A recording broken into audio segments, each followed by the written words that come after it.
So just let's have a chat today. It feels like that kind of day. Doesn't look like anyone is in the mood for a very formal discourse.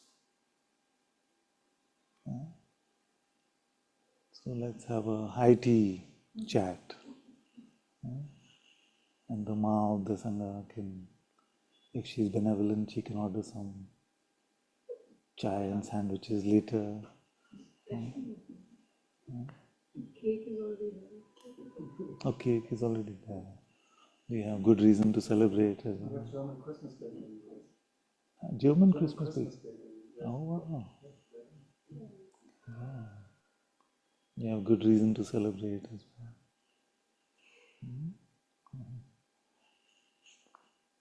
But let's chat. I feel let's not chit chat. Let's chat about God. Do I hear some groans?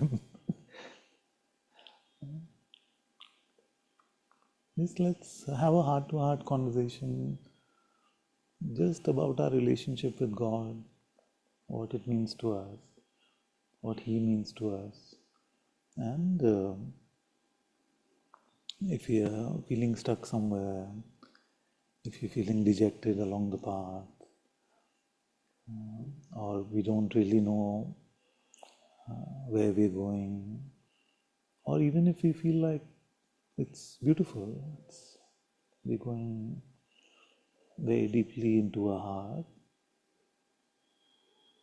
can we just, and I'll try to keep it okay, that's quite an entrance. He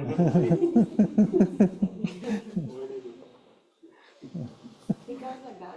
You come in, usually here before me, so I can't tell. Anantaji, Yeah, namaste. namaste. This is Ramnath. I Yeah, have a question.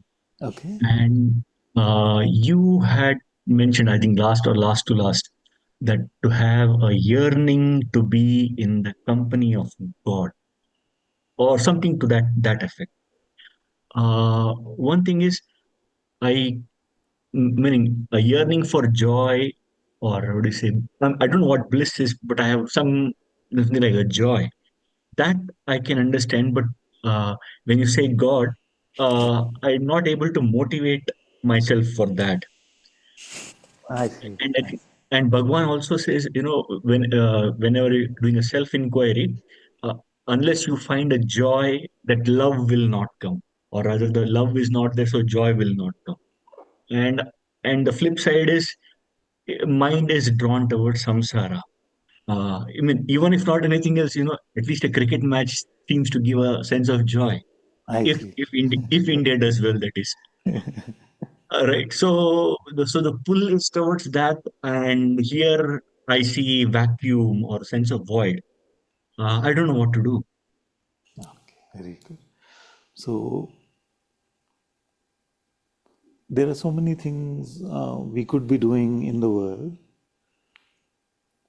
and if there's no joy in coming to satsang, then why are you here today? Let's take that. And secondly, you are not only are you here, you also have a smile on your face.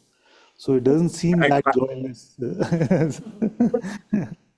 I don't have a choice. I'm smiling. It becomes like that. It becomes like that. But it's not acting, no? It's not acting. No, no, no. So that which is making it like that, what is that which is making it like that? You mean the lack of joy? I don't know. No, Mind no, is. no. I mean, Uh, I'm saying if there's a smile on your face and you're here, and rather than watching some great Indian winning the World Cup or something like that, you could be India watching. did not. India did not win the first fight anyway. So you're here and something gets you here and something puts a smile on your face a lot of the time, not all the time. So, what is that?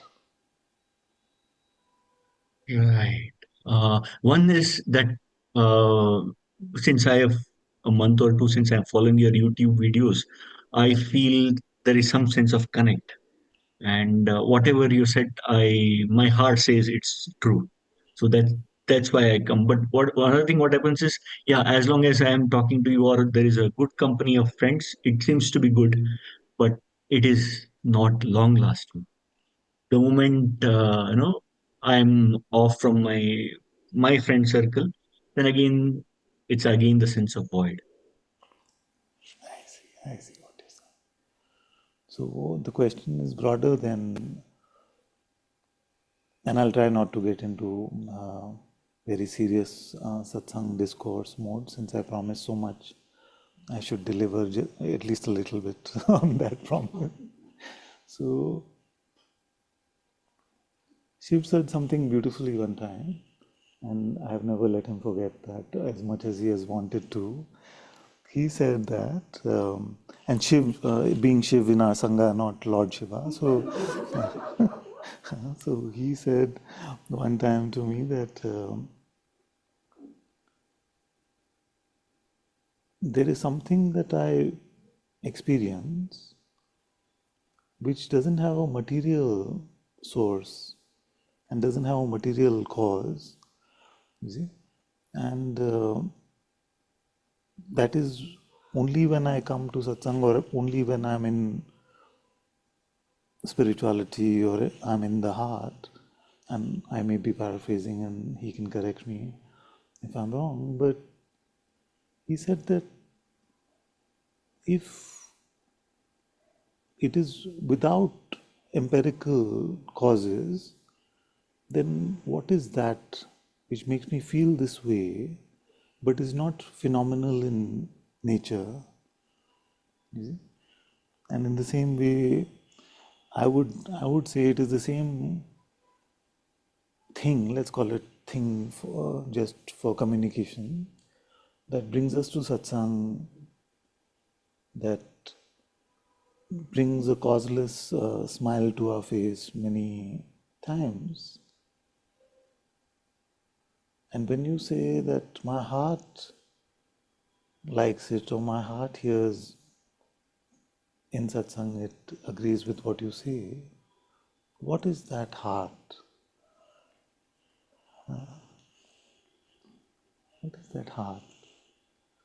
You see, we all say, my heart likes.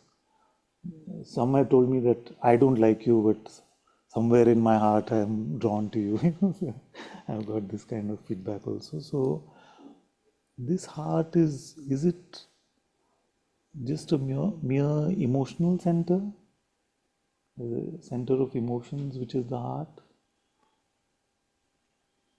And is that joy, peace, love, is the source of love, for example, a place of emotion, a center of emotion? Or is there something deeper than emotion?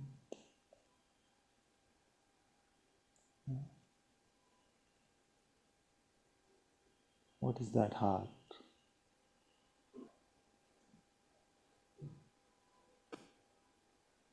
This heart really is worth exploring, because in most human lives it goes unexplored. We explore a lot of our mind, we explore a lot of our reasoning, our intellect. But what is deeper than that? What is the source of love, for example?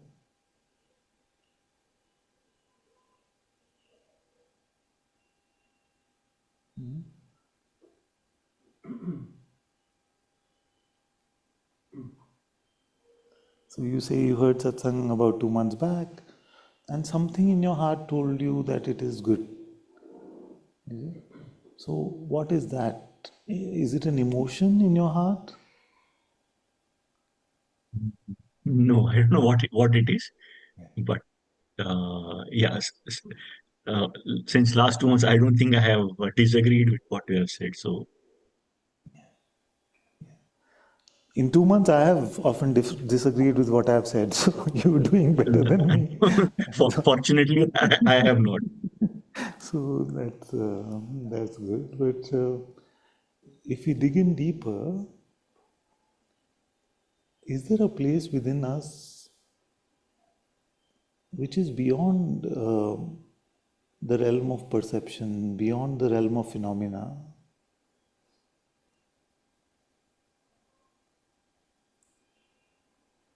Like, can you see this heart that you said that my heart agrees with you? Can you see it? Is it perceivable? No, you can't see it. Is it? And let's ask a more difficult question. Is it only known by the emotions that we are experiencing?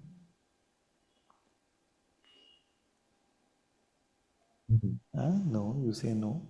A simple way to look at that is that some of us are parents. Sometimes our children make us very angry, very annoyed, very frustrated. But if somebody says to us, okay, hand on heart, do you love your children? You say, of course, I love my children, which is independent of the feeling, emotion of anger or frustration, whatever we may be feeling. So there is a love which is independent of the outer emotion that we may be experiencing. And how is that known?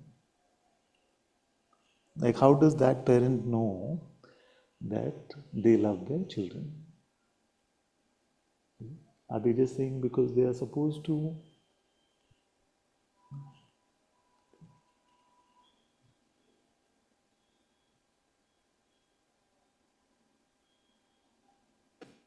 And if that love is such a major force in our life, then is it worth exploring? Where does it come from? What is it about? And what if that could be the doorway to God's light?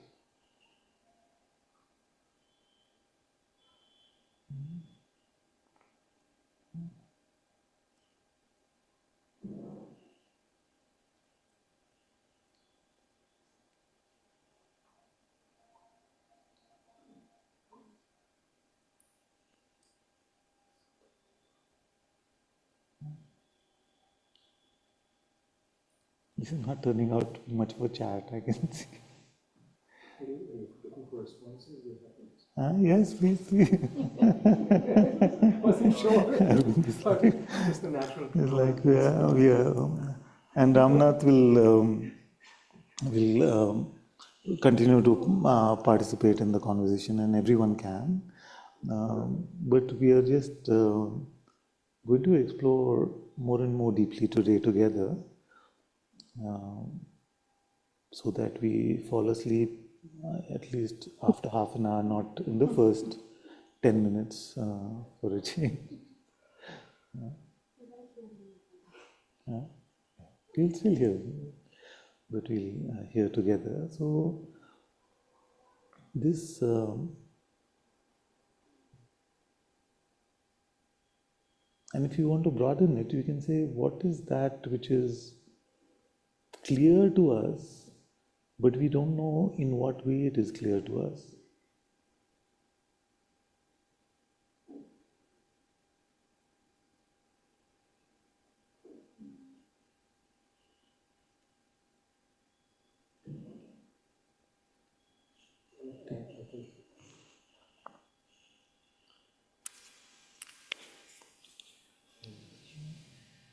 So, through the journey of satsang and just this continuous sense of self-inquiry and prayer, and it's what the experiencing is that there's without the heart, the inner light that's everywhere, there's no experiencing. I mean, there's nothing. It's the first thing we wake up to. In fact, sort of it defines every moment of our waking state. And then within that, then everything else is like a mutation of that, if I may use that word. Like even the body is a shape taken by it, the thoughts are appearing in it, And it's, this is, it's always, we're always shining. It's always, the heart is always shining. Yeah. And then it's sort of like, the active, in other words, I would say it's the being, it's the intelligence, the supreme being itself that per its will can create the world in any form that it wants, any shape, any texture. Very good. So let me just stop you there. This is very good. So let's for a moment forget about what it projects. The world, the body, all of this. We say that this heart is the light of this universe. What is the nature of this light? Is it just mere speculation that we call it a light? Or is this light found? And if it is found, then, and if it is like light, why can't it be seen by everyone then? Sorry, Should be able to Anantaji. point to it. Yeah. And to add to this, I think books and even Bhagwan many places says it is Ananda, joy. But from whatever I have seen, it's only void or stillness, and definitely not bliss, definitely not joy. Definitely not. It's only Satchit. Huh? Sachit, yes. Ananda, I don't know. Ananda. So, what's going on? How could it be that it is so well known as Satchit Ananda, but actually on exploration, it turns out to be only Satchit. There is no Ananda. So, all these sages, you have to ask for a refund. No, that's not right. Because we came into this for Ananda, for joy, for bliss, but what we find is only Sat and Chit. That's not right. At least 1/3 of my money back I should get, if not the entire amount. So what is happening? So, okay, let's look at it this way. There's the sweetest sweet that you could eat in the world. Peter got us some marzipan and came. Very nice sweets you can get, especially in Christmas time. You can eat. So you get an ananda out of that, isn't it? There's one ananda that is like that. You see?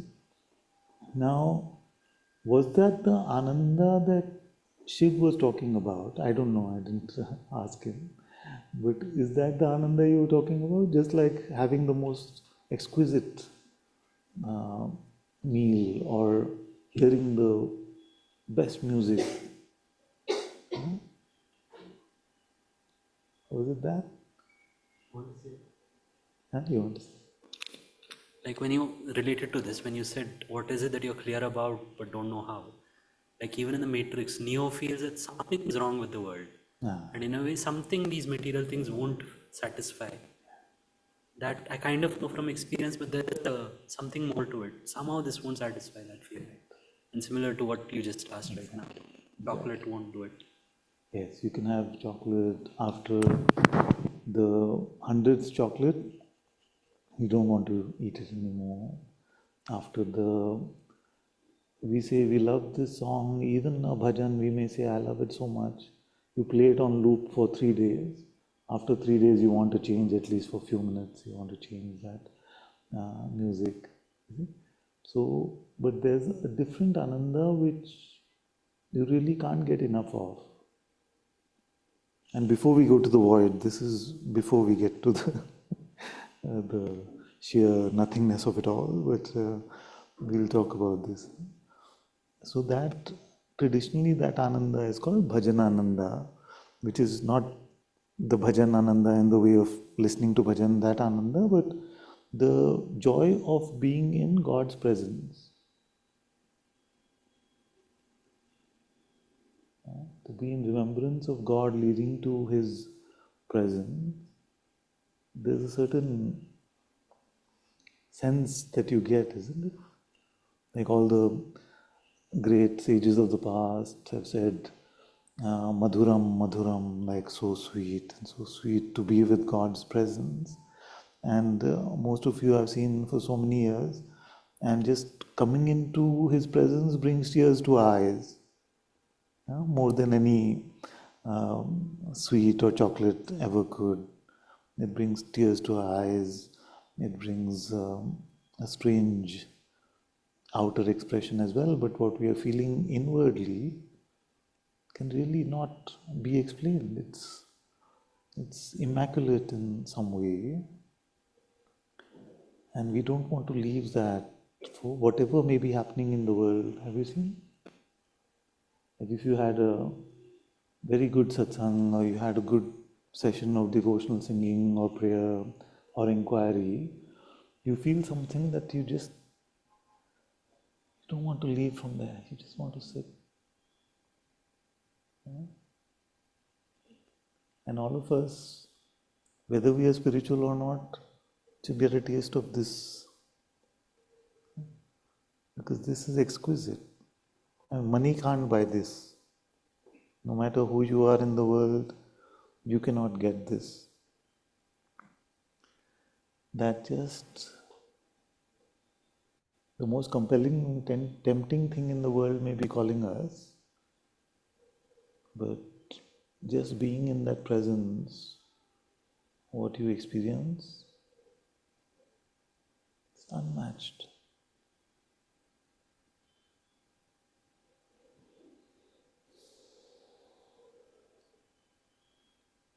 And all the pilgrimages are for this, all the difficult tapas is for this, all the sadhana is for this. Just to have a darshan of the Atma, to be in the presence of the beloved.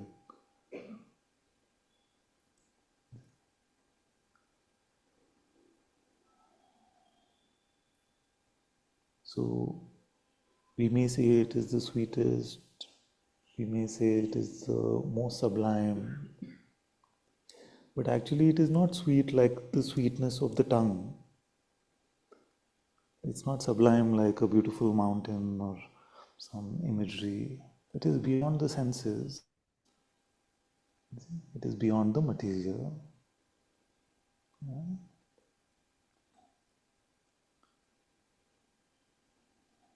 So people come to various places, holy places all over the world, just to have a moment of this kind of taste, the taste of God's presence.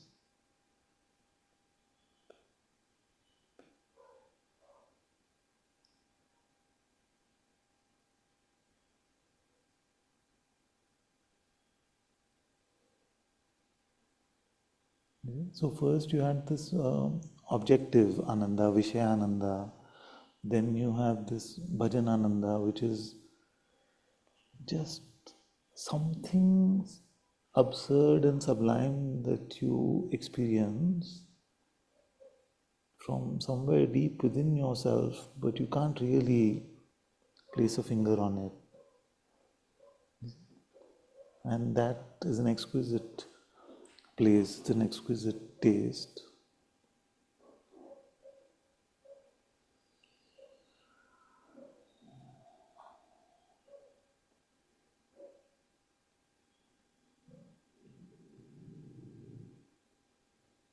But as we learn to remain here, the Atma itself takes us deeper within to a place which is completely ineffable, indescribable. Even to call it a place would not be correct.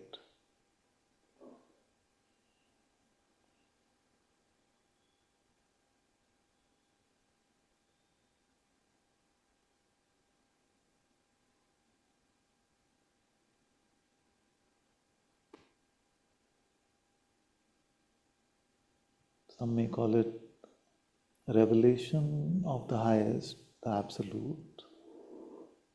Some may call it a nirvikalpa samadhi.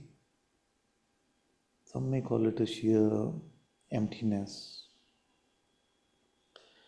But this emptiness or nothingness is very different from the emptiness of an empty room or a dark and empty place.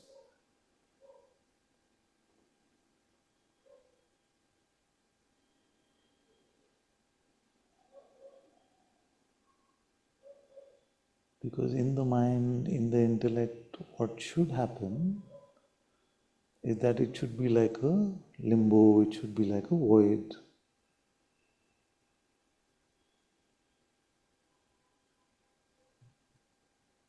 But it is the highest peace, the highest rest, the highest love, without the division of subject and object, the true oneness, the true merging, the true union, where nothing is needed for that love. No objective experience is required.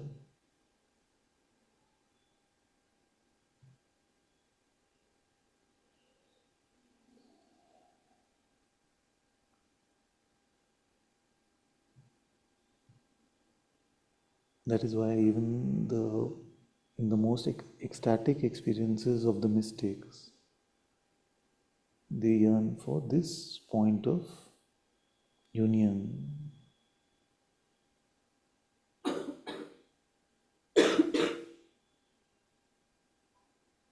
The complete dissolution of what I take myself to be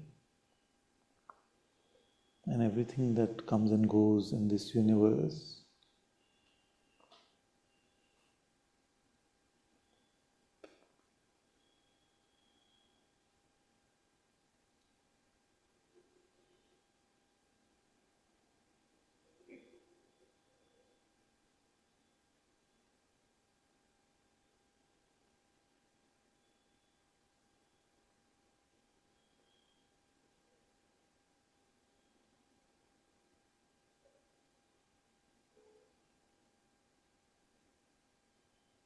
Complete absence of duality and separation.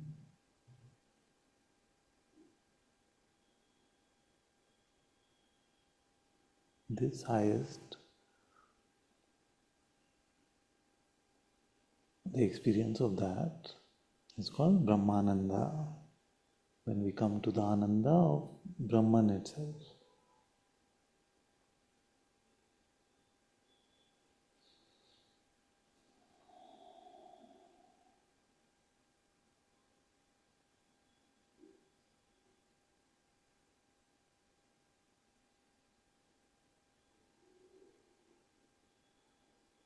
And this void is not what the mind tells us a void should be like. Because nobody ever wants to leave this. But it comes only by God's grace. And He gives us only as much as His grace determines for us. Nobody can come into this and say, I want to go back to the sweetness of Bhajanananda or the sweetness of a worldly, objective tasting of love.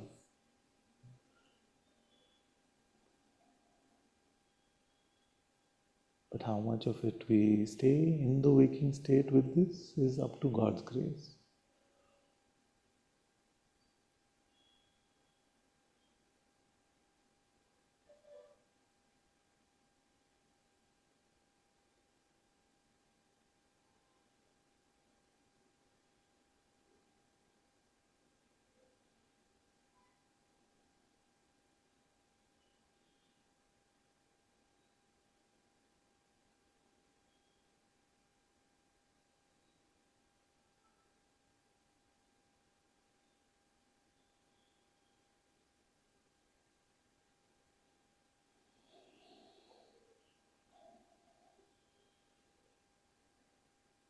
So these things are unexplainable to the world, they are unexplainable to the people around us.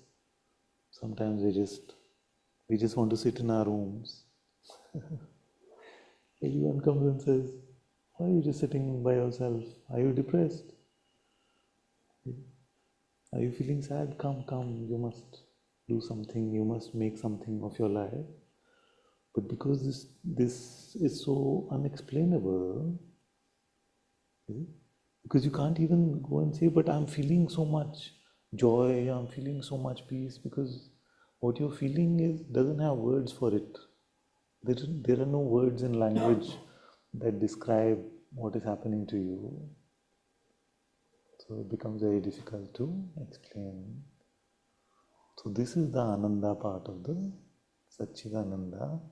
Now, one thing I will agree with is that as disciples, as devotees of God, of the Atma, we must forget about Ananda.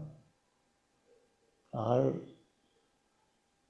desire must be for the truth, for the recognition of reality, consciousness, and that which is aware even of consciousness.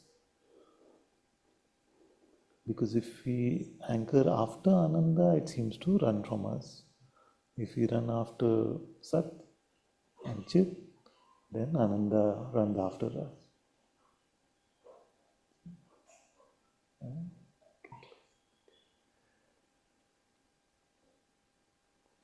So I'm happy if we take out Ananda from Satchidananda, but once you remain in Sat and Chit, Ananda is undeniable. So the sages were not lying to us. We don't deserve a refund. It's very much the truth that this is how it is. So besides well, even to say that is difficult because the same sweet doesn't always give you the same joy. You may have an experience, you may have a favorite chocolate. You have it one day and you feel like this is the best chocolate ever. Then you have it later and you feel like something changed, it's not the same. You see, so even in some way, even that is God's grace. But as we go deeper into the joy of being in His presence, and when we go deeper to the highest, all that, both of these are just purely His grace. So we just have to empty ourselves of expectation, empty ourselves of desire.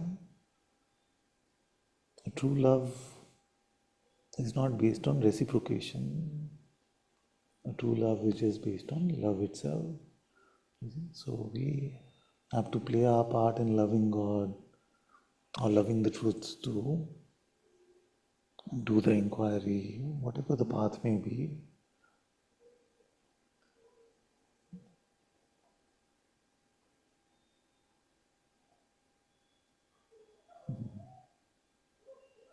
So what is a spiritual practice? I've been contemplating this for many years.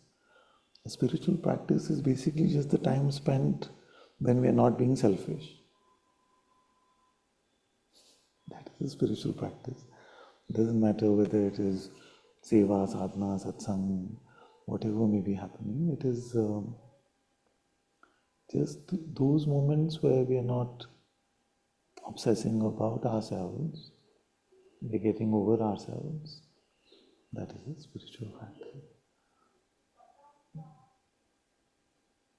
Anantaji, but then the problem comes is mind, how to develop love for God then? Because it's easy to flow towards the samsara. One way or the other, mind finds an avenue for happiness. Even it may be temporary, it may cause suffering in the long term, but still mind finds a way. But then here, if you don't find joy, I don't know whether love, I would assume love finds joy, but yeah, if there is no joy, find love.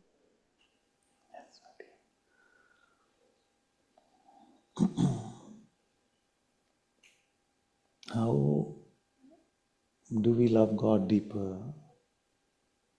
We feel that, okay, so let me ask, most of us have been in at least one serious relationship in our lives. If somebody says that a relationship is just love, it's just easy, it's just beautiful in that way, and there is no work involved in a relationship, what would you say? No, that's not true. There It's is not true. both pleasure and pain. And there's a lot of work involved in deepening of even human relationships. You see? So, what is the work that is required of us uh, to love God more deeply? That work is the sadhana, is the way that your teacher has taught you or is teaching you, whether it is to remember Him. You see? Now, these things work both ways, and that is why they become virtuous circles. You see? When you're deeply in love, you will effortlessly remember the one that you're in love with. You see? But when you remember, even if it feels effortful when Maya is pulling us, then the love is going to deepen and the remembrance will become easier, and that further remembrance will lead to a furtherance of the depth in love. So the remembering Him, the smaran or the bhajan, you see, whichever way we call it, simran or smaran or bhajan, whichever way we say, the idea is not merely to repeat the words or the japa or the prayer or the inquiry, but really come into make ourselves open to a remembrance of God, of His Atma. So when we hear stories of God, when we inquire into our true nature, all of this is a way to deepen our love for God. The more you immerse yourself in it, the more it will deepen. There will be times where it will seem like a lot of hard work. You see? So satsangs may be like marital counseling sessions between God and ourselves. That we come to these counseling sessions so that we learn how to deepen in our relationship with God, because sometimes it's really difficult. Sometimes the whole world is ganging up against us. It seems like that is how Maya is designed, so that we don't fall deeply in love with God. And I feel like Maya's alarm bells start to ring when Maya realizes that this one is now going to be fully head over heels in love with God. Then all kinds of temptations or problems or good things, seeming good things, start appearing on the outside for us to distract us away from that, falling completely, crazily in love with God. So, how to do it? Whatever sadhana appeals to your heart, whatever guidance your teacher has given you, you can follow. So if we have so much, we have the Atmadarshan Samadhi, we have the inquiry, we can listen to bhajans, we can do prayers from all traditions, whatever appeals to our heart. And just like the heart told you about listening to satsang, your heart will also guide you in terms of what is the method that is needed. But whatever the sages have told us, whatever your teacher is telling you, those are the safe methods that we can follow. One more question. This is a quote from Bhagwan. He says, "You will get spiritual help if you keep yourself still." Yeah. But I need help even to be still. Yeah. So did he say you won't get help if you're trying to be? Was it exclusive in that? I don't hear it like that. I don't hear it like that, that he's saying, till you are still, you won't get any help. Then none of us would ever be still. No? I feel like what he's trying to say is that if you're trying to deepen in our love for God, for example, or if you're trying to increase our time of sadhana, if you're trying to become better at loving our brothers and sisters in the world, if you're trying to become better at becoming less selfish, then the presence of God, the presence of the Atma that stillness where we meet the Holy Spirit, the Atma within,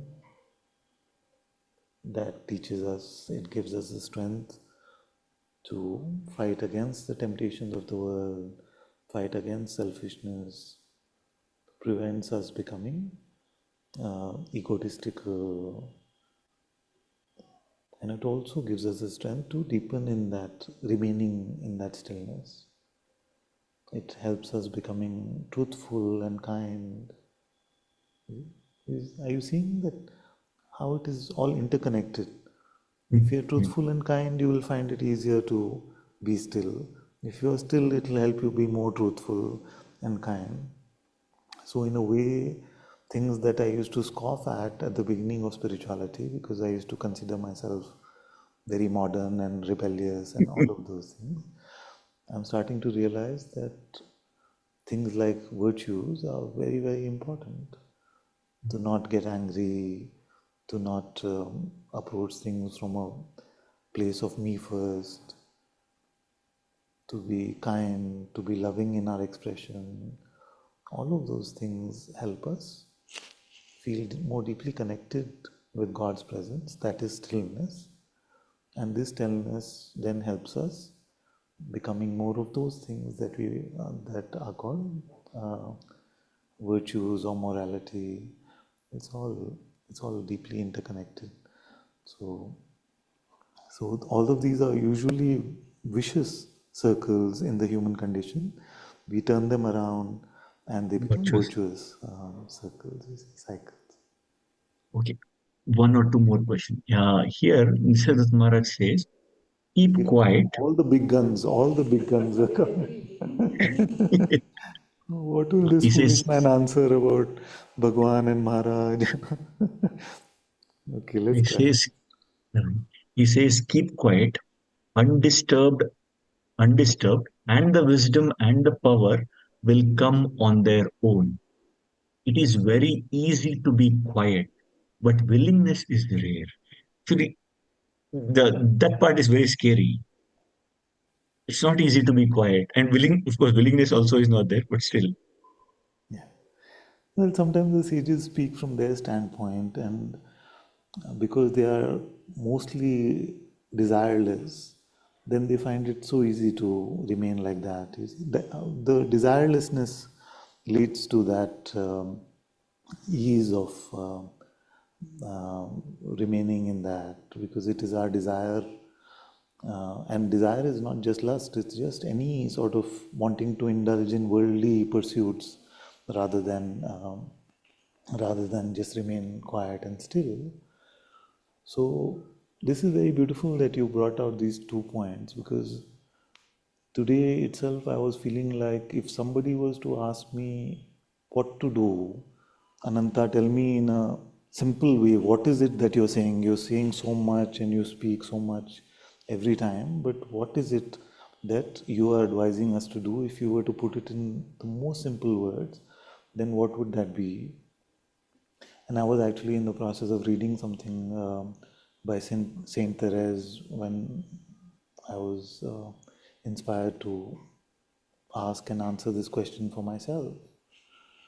So the answer that came here was to sit in a heart temple in a quiet love for God, immersed in a quiet love for God.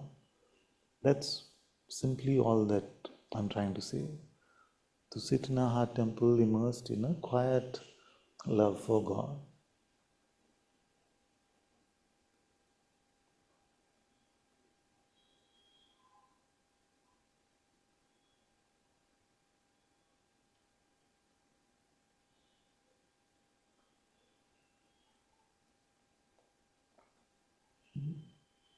So what is it to sit in the heart temple? It is to not sit in Maya, not sit in me.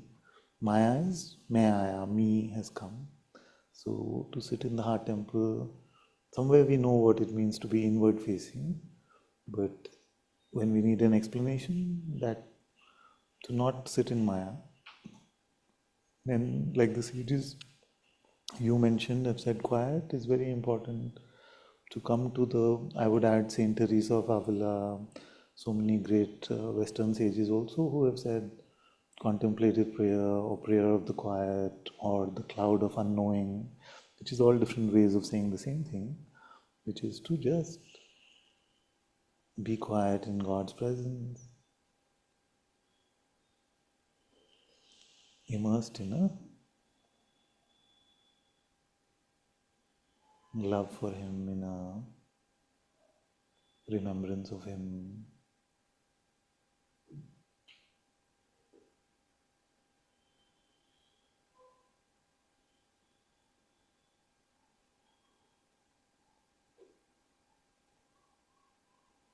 And whether it takes the prayer to get us there, or it takes us the inquiry to get us there, or any other practice, sadhana of any sort to get us there, it is immaterial.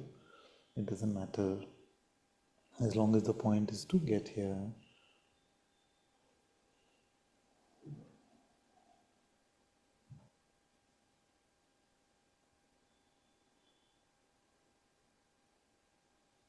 And remember that as I say this, there is no shame if you have to return to your mantra or you have to return to your inquiry. You don't have to say, you don't have to have benchmarks and say, oh, this one said they can stay in the quiet for 3 hours, I can't stay for 3 minutes also. It's all right. What is important is your intention to not use that time for yourself.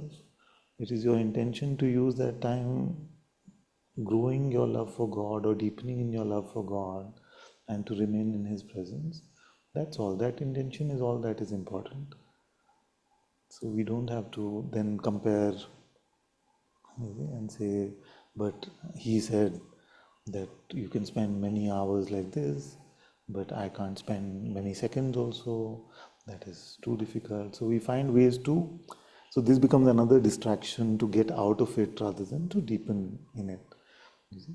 So, Anandaji, even here, the desire to compete with that desire is again the obstacle. yeah. And another, you said desire being obstacle. Even the slightest desire, other than to be here or being now, that all these are obstacles. Yeah. Uh, Unfortunately, what will happen is that the answer that will come is then be more with God.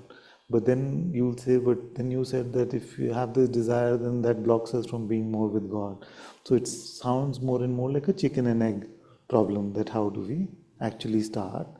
And in a way, it is very good that it is chicken and egg in that way, because that is where grace comes in. That is where we need His grace every step of the way, and He provides it. There is nobody who has had an intention to be with God more who has not been provided the method or the opportunity to do it.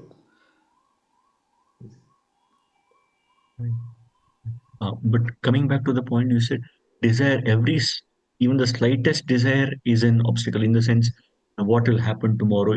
Things should be like this, weather should be like this, the rain or not, a lack of rain, heat, this, every single, what is a sankalpa or a choice or a desire, all these are obstacle because I've seen whenever there is no choice or desire, suddenly to be here is easy.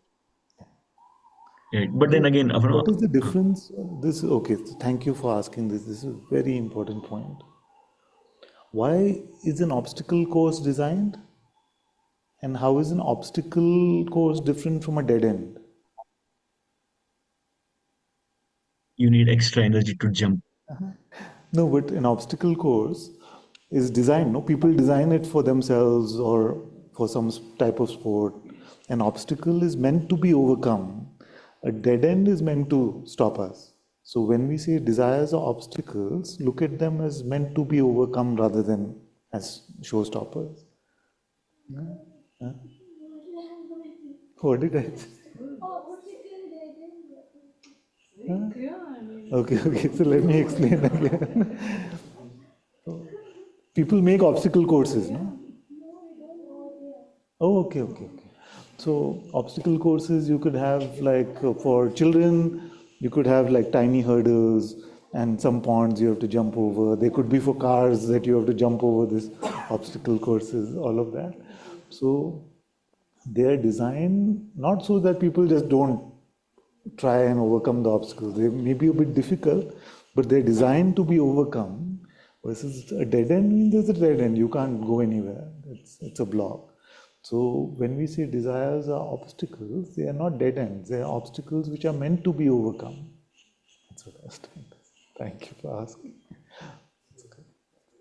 Feature, not a flaw. It's a feature, not a flaw. It's not a bug, it's a feature. Huh? Right. Yes, there will be many obstacles on a daily basis. But an obstacle doesn't mean that we say, oh, there's an obstacle. An obstacle means that this is the time where I apply what my master has taught me. I use whatever the sages have told us.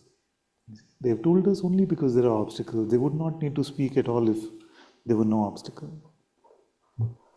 And let's say some difficult situation comes, then mind immediately goes there, this should change, this should not have happened, or I would prefer this, things should not have happened this way. Then every time mind goes there, that means that's in one way or the other, it's a desire. Yes. And all these are an obstacle towards God. You see? But as you deepen in your relationship with God, you will realize that for God, time is nothing. You see? Yeah, well, I don't think I can say that for myself, but yeah, for God, time may be nothing, but I can't say that for myself. Yeah, yeah.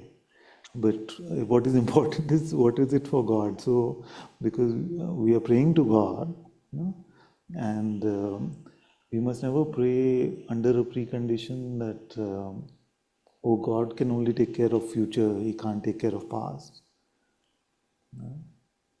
Because past is as malleable in His hands as the future is. Just like when your dream starts, it still seems like you had a past, but Right. where does that memory of that past come from? It only comes from Him, how He decides the Leela to play it. You see? So trust Him with everything like a child. And I know I'm working on that. I'm not saying from a vantage point of trusting Him fully in that way yet. I'm working on it.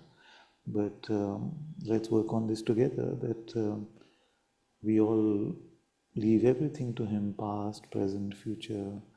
Everything is actually His Leela, His play. So we can trust Him with that. Right. Right. Okay. One last question. I know I've Have taken you time from wondered? I'm others. wondering about this for the first time. When children are very young and they get upset about something and they come and they may be younger than when they have the ability to communicate, is there an age in which they're wishing that even their past could change, like they got a candy or they got a whatever rattle instead of this thing, and they're hoping that their parents could change what happened in the past as well? I feel there must be an age like that where you're so innocent that you don't feel like, oh, to change the past is beyond your parents' ability. Yeah? That is the kind of innocence that we need. This part is simpler than obstacle course. There must be an age, no, where the child says, my father is like can do anything. What is past and all for him? So if I got a bad rattle, instead of that, he'll get me something better. Of course, we don't have all that language, but I'm just, what I'm exploring? That Right. there Right. must be an Yes. age where that innocence is there, where we are not saying, no, no, that is already done. So now we have to move from here. God has to move from here to future, but He can't change the past. So yeah, that is the kind of innocence that I'm hoping to return to. That I'm not set in these ideas of what is done and all of these things, because in God's hands, everything is alive.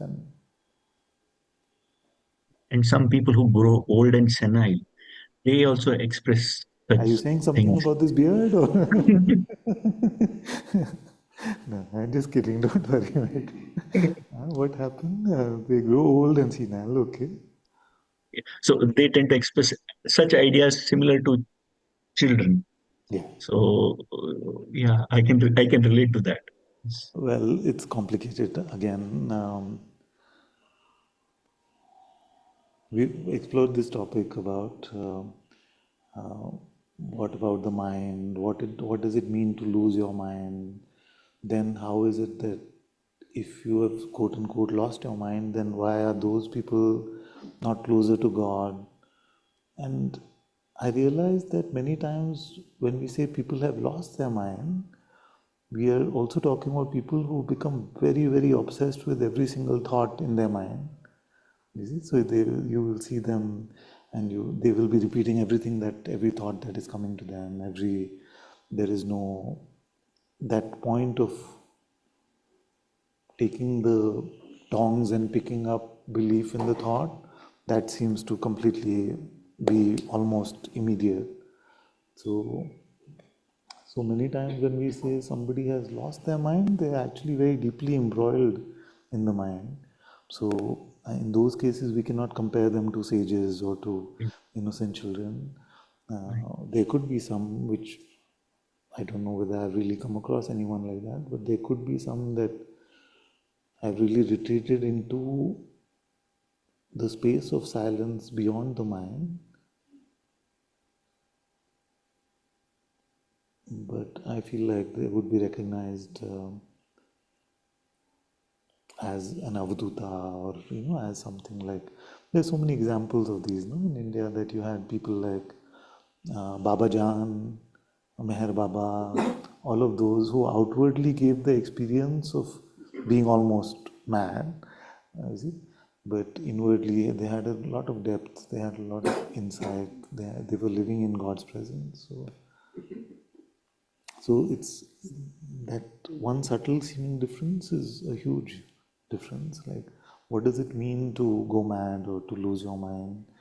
Is it to get really obsessed with your thought patterns, or is it really to be able to keep them aside? Right, right. Okay, one last question. This is another quote. You can It keep says, asking. I'm just laughing at that. I'm just laughing at the seventh or eighth last question that this is. But you don't have to say last question. I'm enjoying this chat. Just ask. Don't worry. okay, okay. Oh, then I have quite a few. Okay, good. I asked for that one. Okay. Oh no, no, because I think there are Don't others. worry. So Don't worry. yeah, Don't there is some worry. obsession, and yeah.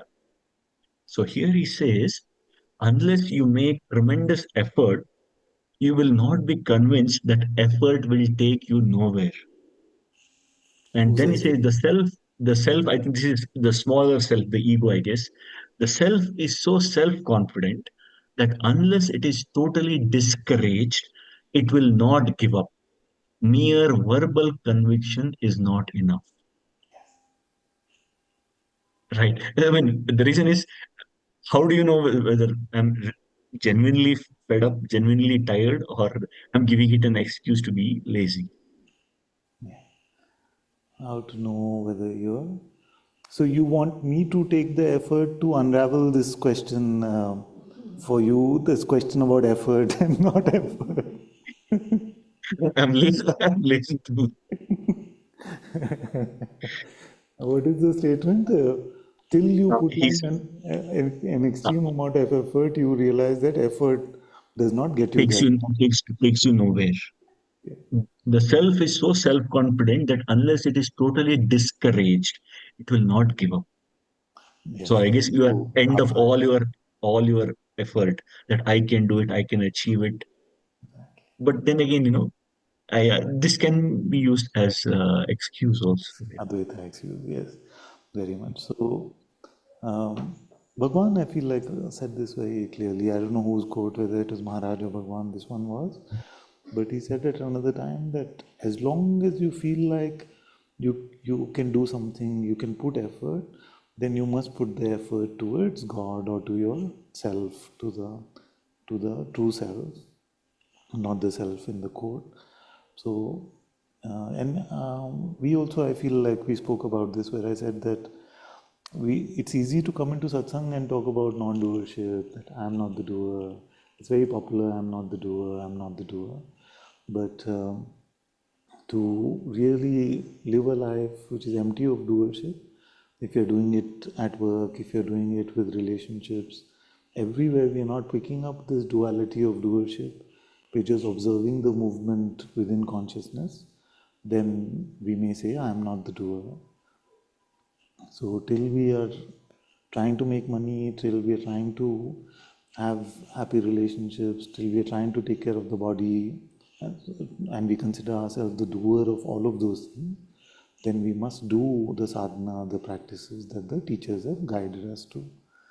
Because it can, like you rightly said, very easily become an excuse that we pick up the garb of non doership only when it comes to doing the inquiry Sadhana. or doing the prayer and everything else we want to do.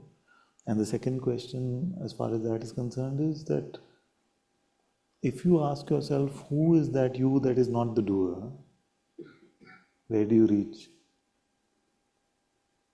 Who is that you that is not the doer? Yeah. So we say, I am not the doer. No? Very often in modern Advaita Vedanta, people say, I am not the doer. So then you say, okay, then the most important question in Advaita Vedanta is, who is that? So who is that you which is not the doer? Yeah, that question doesn't lead to any answer. It's like either silence or nowhere. Yes, but actually, if you just look at it very objectively, you would say the false one is not the doer, isn't it? The false one Right. doesn't exist and therefore cannot be the doer. So the false one is not the doer. So why do we continue to refer to ourselves as the false one when we say I am not the doer? Right. It's worth contemplating. So we must not fall into this trap either way, because one way it becomes an excuse, and the other way it is a complete rubbish statement. So Right. either way, we should not get into this I'm not the doer type philosophy or spirituality. Mm. Oh, yes. One Thank you, last. Let's Nantaji. have one last. Oh, really? Oh, then I have. Wait a minute. Okay. I will ask for a This chance. right, right. This is a incident which happened. Here, a person was badly distracted by sexual thoughts. Yeah. He fought against them. He fasted 3 days and prayed to God so that he might be free from such thoughts. Finally, he decided to ask Bhagwan about it. Sri Ramana listened and remained silent for about 2 minutes. Then he said, well, the thoughts distract you and you fought against them. That is good.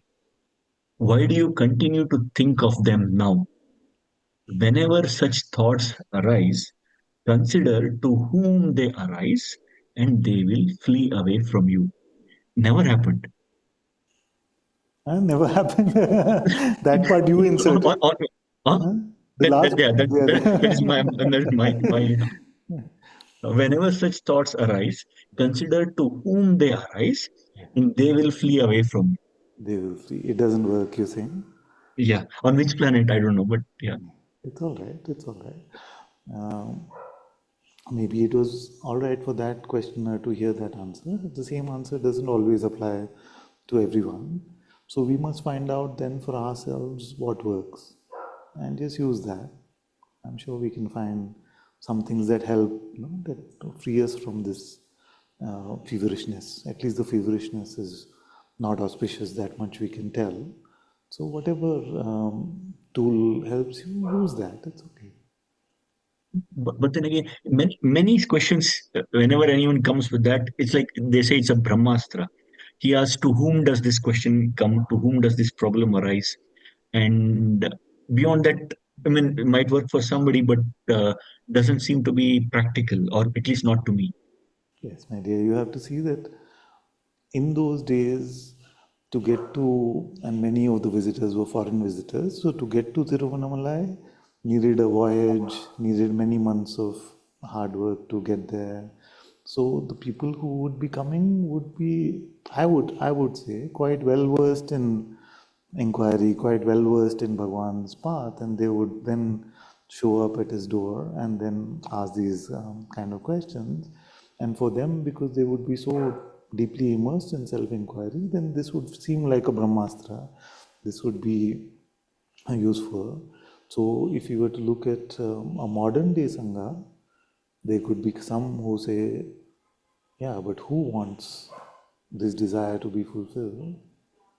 And really stay with that question, and it empties us from that. Another may say that it's rubbish. Like right now, I'm just so feverish that this question doesn't take a hold at all. So I don't feel like in spirituality we can ever generalize and say one thing is helpful for everyone, or one method or tool or technique, and we must never fall into that trap of saying that our method is the highest or our method is the lowest. All pathways to God are highest. There's nothing like that. So we must just be honest with ourselves and say, if I want to be free from a particular thing, then what is the tool that helps me the most? And I must use that tool to follow. We must never get into the trap and say, oh, this tool helps me the most, but you know, this great sage has said that this is the highest, it always works, so that should work for me. It's not like that. It doesn't have to be like that. Every one of us will actually follow a very unique pathway to God, which will be made up of every single bhajan you ever heard, every single remembrance of God's name that you ever did, every single time you inquired, every book that you read, everything, all of us will have a very unique pathway into God's light and remaining in His love. And we must never be proud, not that you are at all saying that, but I'm saying generally for everyone, we must never feel proud that ours is the best or something like that. And we must never feel that somebody else has a higher path than us, or they have a better pathway, a faster pathway, better pathway, because then we are saying that God is not really guiding our spiritual life, but God is guiding everyone's spiritual life. Mm. Right. And I guess many of things work because in Bhagwan's presence itself, you don't really need too many instructions.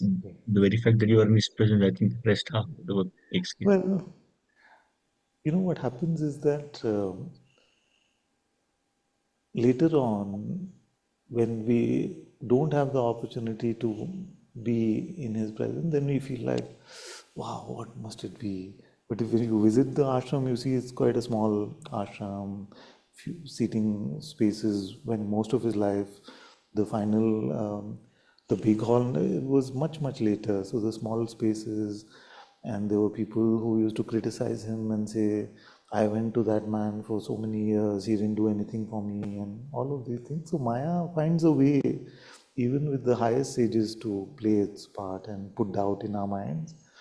So we must not, like, the path that God is, why I'm saying all this, of course, Bhagwan is such a beautiful highest sage.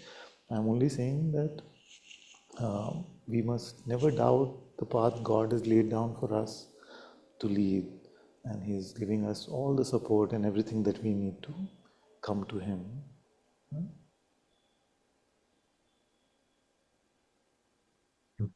Good?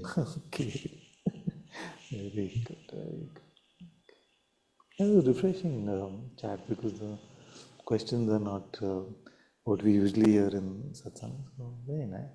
Very Oh, if that's one more, then uh, okay. I have to. I have plenty. Yeah. Oh, is there a correlation between, many times Bhagavan even says to be in the present, not in go to the past or the future, Yeah. and then self-inquiry, who am I? Are they some way correlated?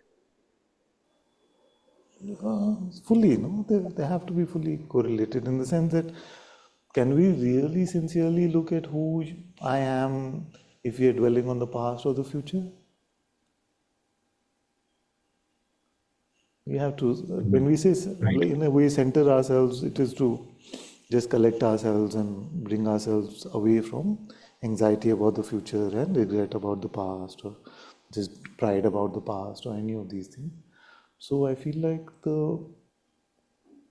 in a way, like the unsaid principle of all spiritual practice is to first come into right now.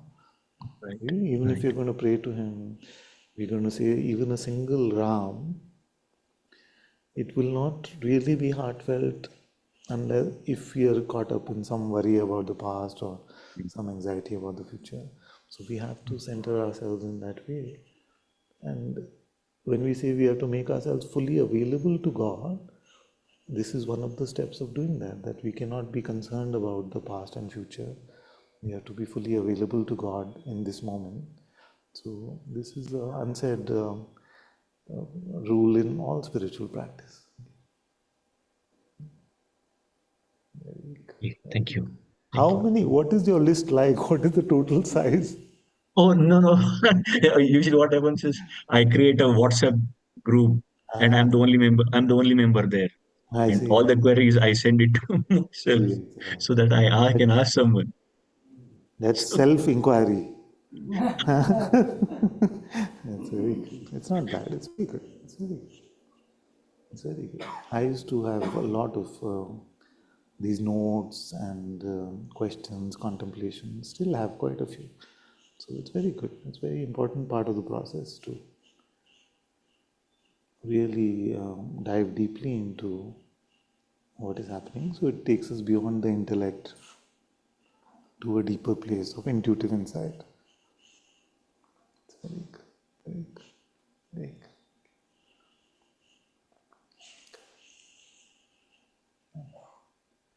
Good. Nice. Fun. While listening, you're all looking like you want us to sleep.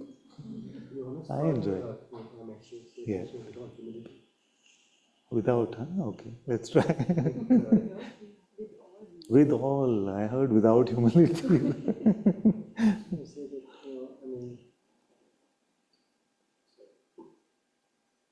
I think the medicine of satsang is about the transformation to the being.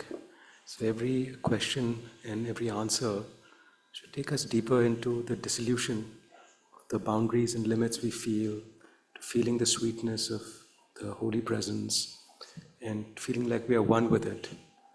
And without that, we don't even have the capacity to ask a question. So that's why I'm sort of, I tuned out, because we can have a million questions, but unless we're feeling the light, it's really like a feeling rather than an equation that we can solve and write a PhD dissertation on.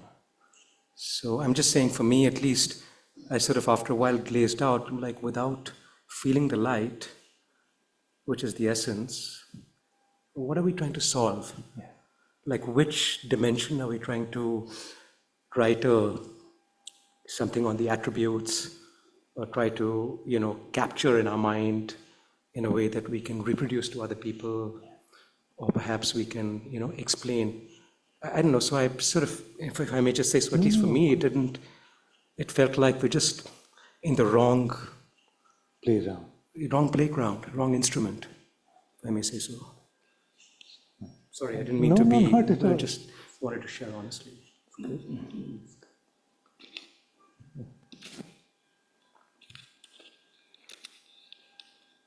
Father,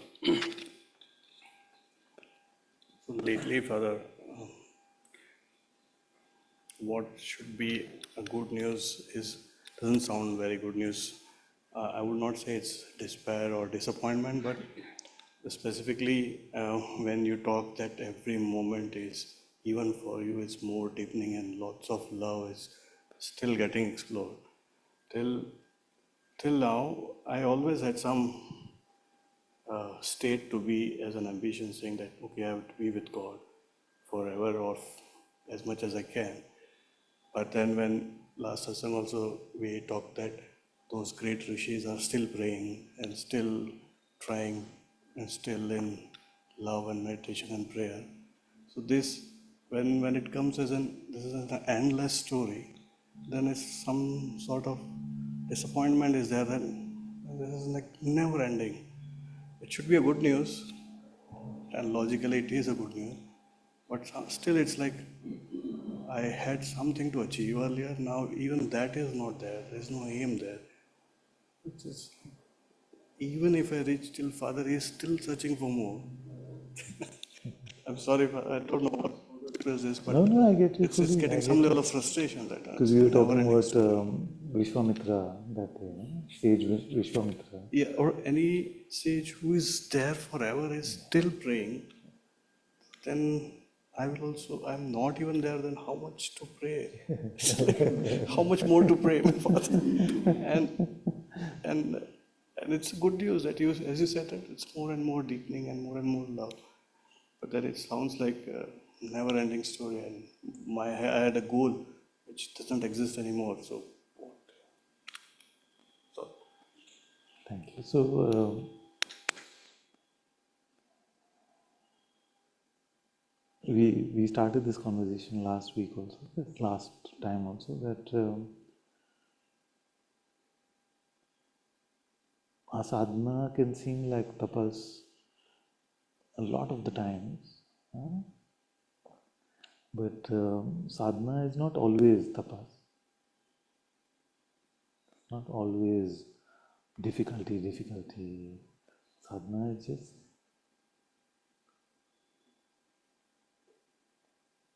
like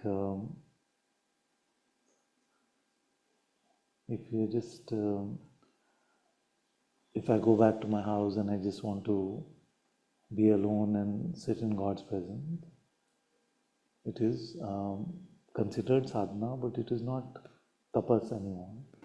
So I feel like what is carrying you is the tapas part of it, or just like sadhana itself. What is the end goal according to you? exactly. So end goal, at least I thought that I have something to achieve. Now I realize What is that something? which is be with God forever, like at most maximum you can, right? That's sadhana.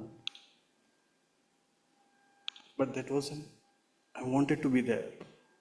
Now I know that it's not there. It's even further, or even it's never achievable. I hear you now. You're saying that there comes a point, there should come a point for you where Maya becomes fully powerless and you're just with God effortlessly. And then I don't need to do anything. Anything at all. Yeah.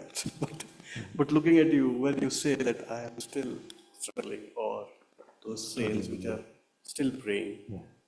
and Father, it is like sort of discouragement, like, मेरे से नहीं होगा. Okay, so we are not buying into that position, but suppose we did.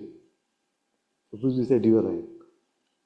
Father's been in spirituality for 27 years, still fighting Maya to stay with God, and some days is difficult, still. So, suppose you made this conclusion, what is your plan B? Absolutely no plan B. But the disappointment, again, there's no goal at all now. So there's no end game here, Father, isn't it? Or at least not the end game that we want. Sagehood, godhood, sainthood cannot be the end games that we grasp. God wants that from us. Your teacher wants that from you. But you see the difference? That when we want that in that way, that because it means something for me, not that it means something so that I'm able to serve God better or love God better, then that could say sow the seeds for pride, that could sow the seeds for complacency, for all of these habits that you don't want to get into. So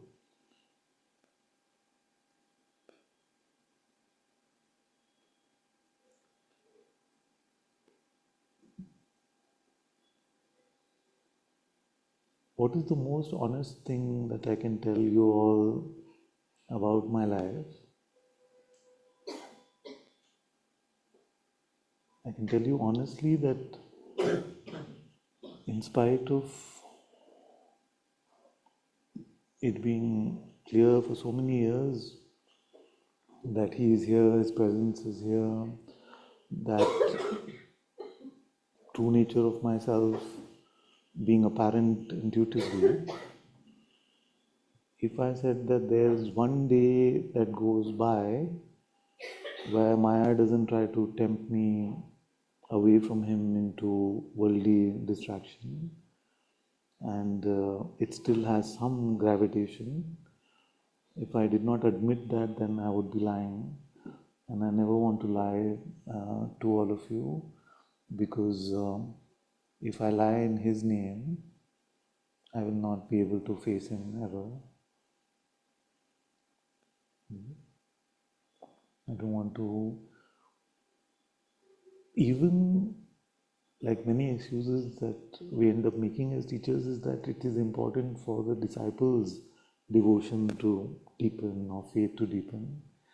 But we cannot be using exaggeration and lies for that. I don't feel like that is correct.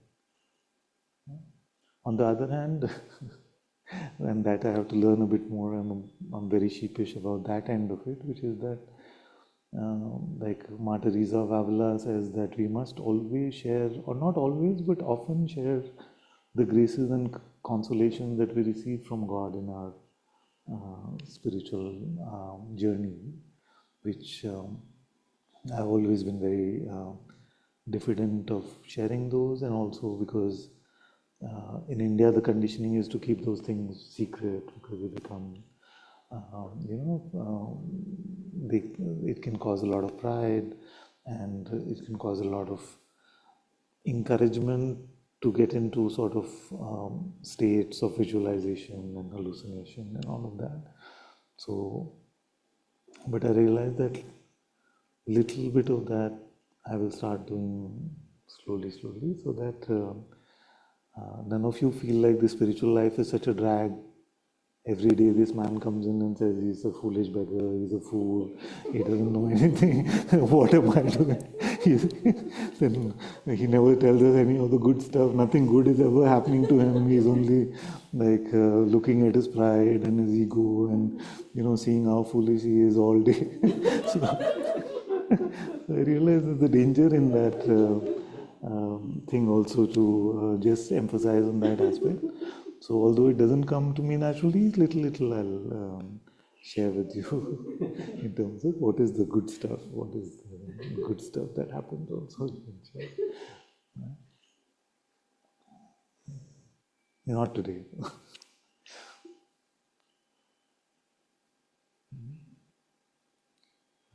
Father, I thought you didn't understand about the foolish.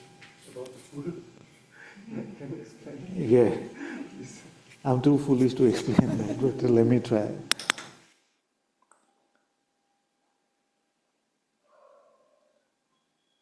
Wisdom on our path to be wise is to follow God's will. You heard this about following God's will? You can translate for her a little bit?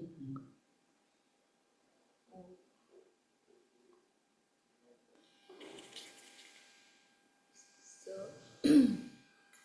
maybe you could explain different words, Yeah. because I don't also maybe not understand the English. English. words, so. Yeah.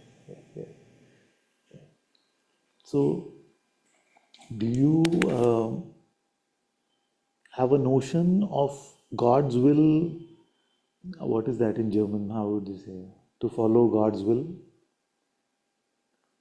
Germans have written so much about will. Yeah. So,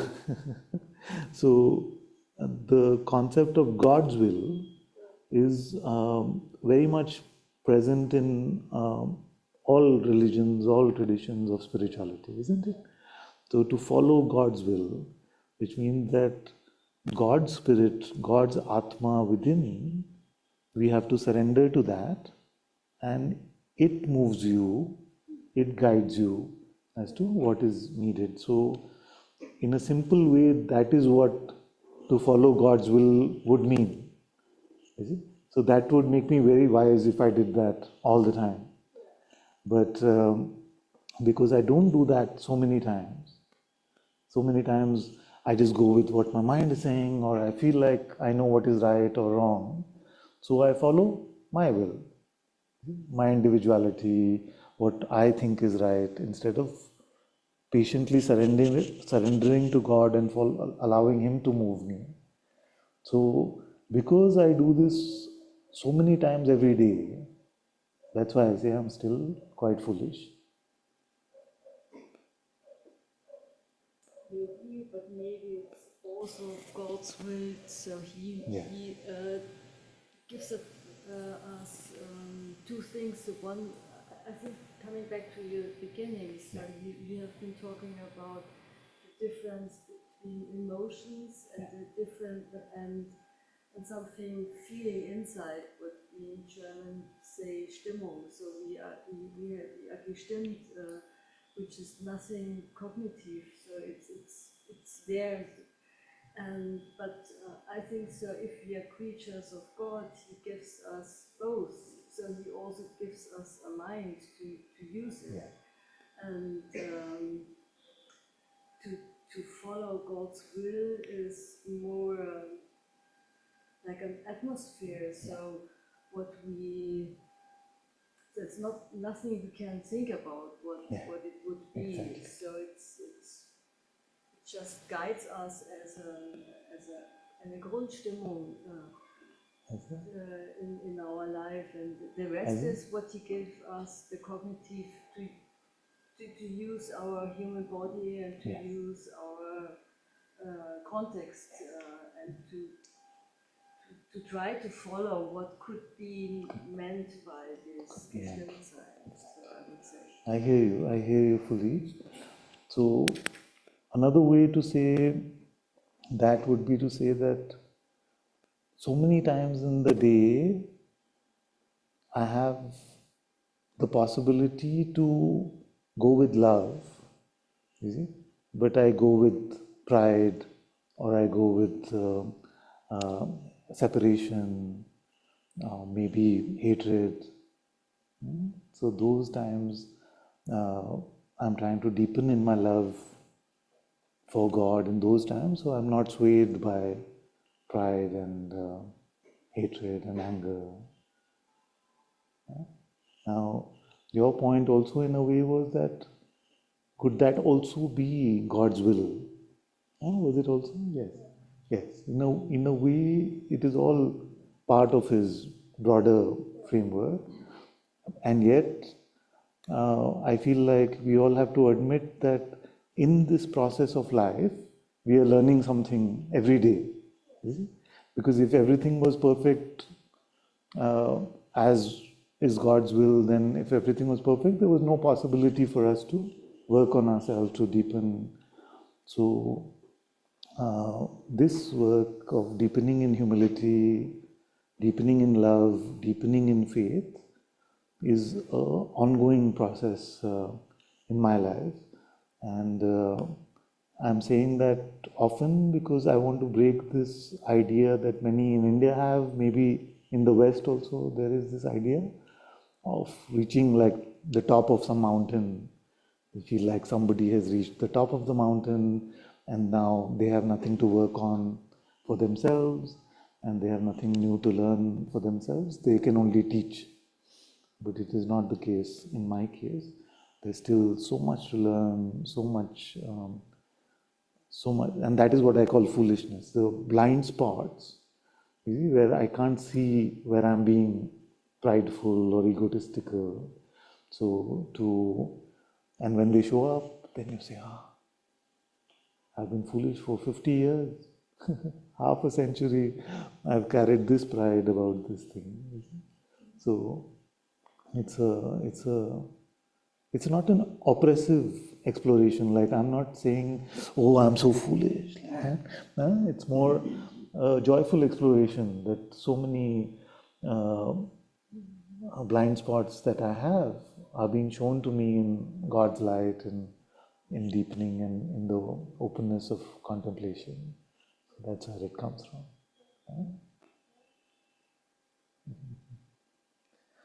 So, ever deepening, ever growing, and ever flowering human condition, blessed by God's love and light. Because the fastest way to stop growing is to feel that you're at the peak now.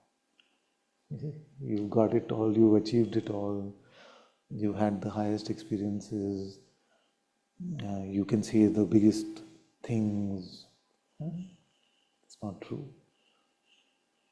There's always so much to deepen, so much more love to share.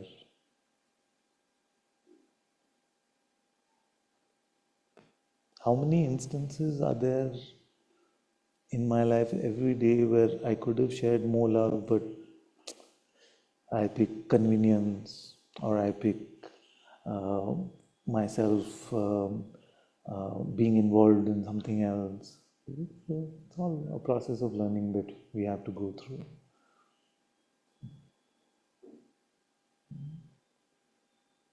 I have a sense of why I'm saying I'm a fool. I hope I haven't convinced you too much. I hope I haven't convinced you too much. Then Gertrude wants to call me next time. She's like, who wants to call that fool? No, I won't.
Hello, Father.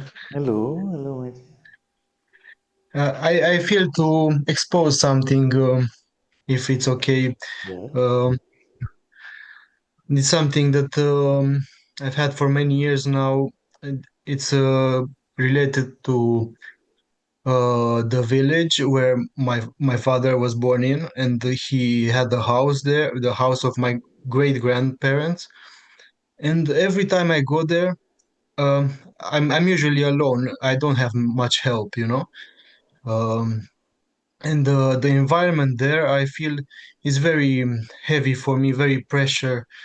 There's a I lot of see. pressure because I have the feeling that the people there are very have great expectations, so that I should be hardworking. I should, be skillful in fixing the house and things like this. And really don't have much skill in this, Yeah, uh, and I'm considered to be lazy, and yeah. the mind, every time I go there, the mind gets very much activated, and I have panic attacks, and I Oh, I get see. blocked.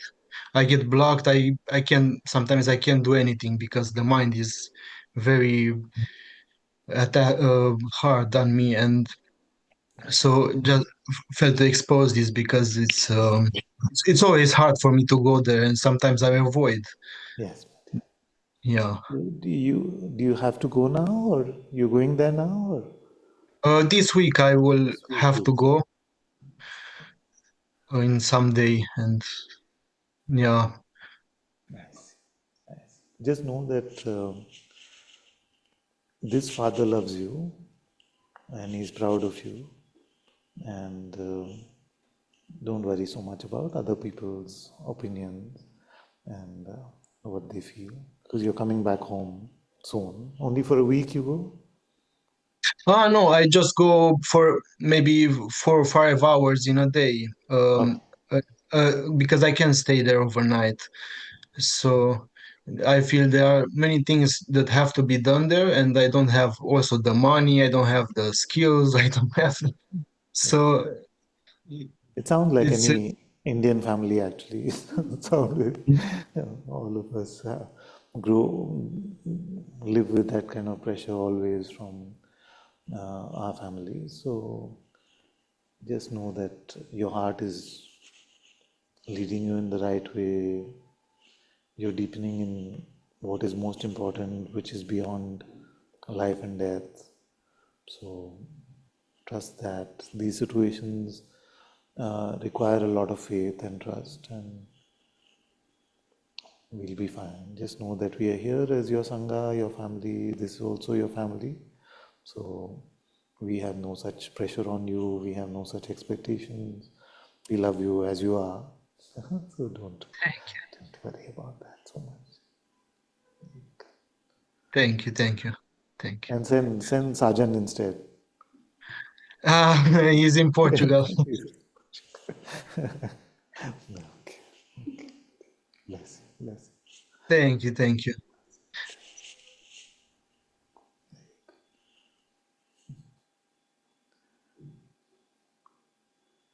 Okay, Aniko can come. Thank you, Anantaji. Thank you, my dear. Actually, I have nothing to ask or even Is it nothing like to really.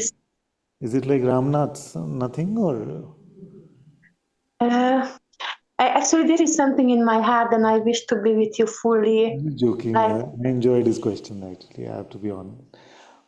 see, I don't know, I just so much desire in my heart to be like fully with you, like fully.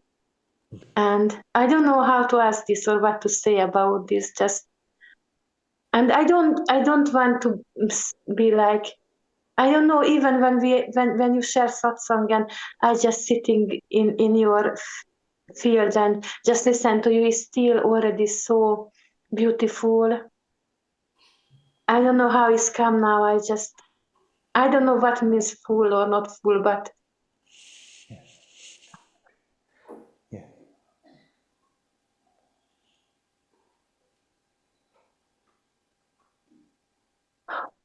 that is my prayer always with God also, that may I just be fully with Him. So I recognize this longing, this yearning from the heart to be with Him, to be in that light, in that love always. May He bless us all in this way.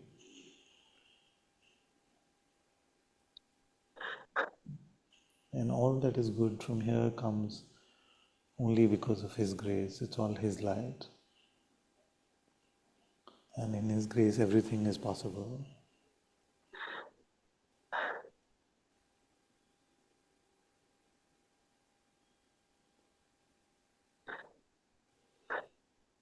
So if you look at the lives of all the sages actually, but if you look at the life of Mami Rabai, Goswami Tulsidas ji,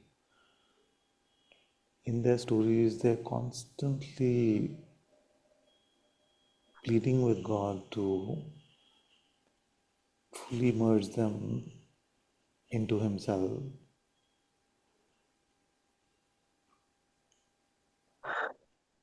So there's a great sweetness in this process as well. It's not a frustration, it's not a anger, it's just there's so much deepening in love for the beloved that anything that separates us, our pride, our individuality, we don't want that anymore in our lives.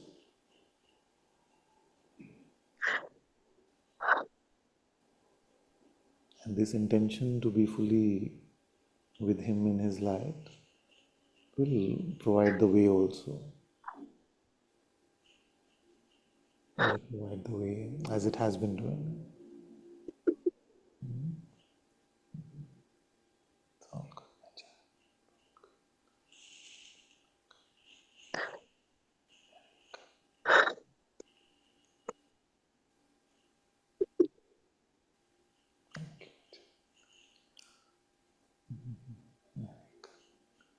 Okay, okay.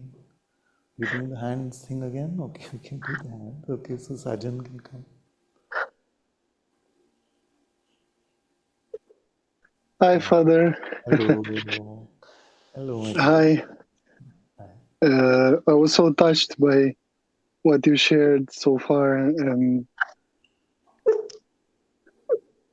just feeling this love of God coming through you and through all of us. And I was running. Maybe Anikok, you can mute your mic if you don't mind. Thank Laughter track. you. I was running earlier, and like I was listening to you at the same time. Just as I hope you don't mind that. I'm sorry if it's inappropriate. No, no, not at all. In fact, I need to start doing more of that running and things. So that's a good reminder. Yes. Huh? At least he's running. He's saying that at least he's running the others who are sleeping here. Because I'm not moving much these days. Yeah, it's good. It's good. There's not. Yeah, it's another topic that maybe I will open to you another time. Yeah. Just what Adi shared, because I always fail to, and I try to convey to him to really leave all the responsibility to say, blame Sajan, he's irresponsible, I don't know. That's good. Like I'm just here, I'm just doing what he says or something like this, just to get out of this pressure about. Because there's really not so much close family anymore. There's just like uncle, distant relatives, and usually people in the village that they have just some ideas maybe. But I really felt what you said when you said you love him and God loves him. And that's our family. You are our family. Guruji is our family. Yeah. Yes. Very good. Very good. With God's grace, I'll be able to go there also because it's in my heart to be there more and take care of that house. Is very much. It's very special. Yeah. Very good. Very good. Very good. because the idea I came to sell it many times because people are asking, but it just doesn't feel right at the moment just to get rid of some problem or to just to have some money, which you spend anyway very, very fast. And maybe I'm not seeing it clearly, and I just pray that if it's needed to have more God's will in this, and also in any other subject, actually, to just that God's will prevail really in all the aspects. Yes, exactly. Very good, very good. Thank you, Father. Love you. I'm glad. Love you too. I'm glad that both of you are on the same page. I'm very happy to hear that. So because that should be a good support to Adrian as well. So Yes. very good, very good. Bless you, Yeah. bless you. Thank you, Father. How much are you running? Not much. I mean, not much. Not much. I just feel until something gets activated and like the body feels a bit more activated. That remember, like I don't know. Is it like 5 kilometers or around that much, or Something, how much? something like that. Yeah.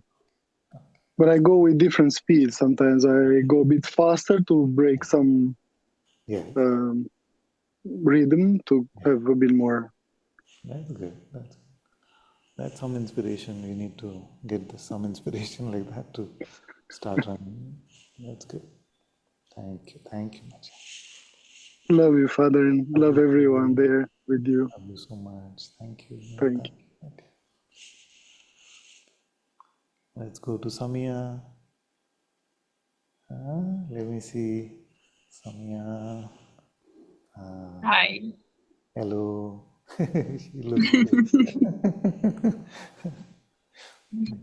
Good. Yeah, to be in Satsang, it's good, Father, to remember you again.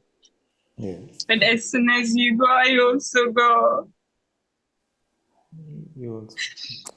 That's true. I see what you mean. I see what you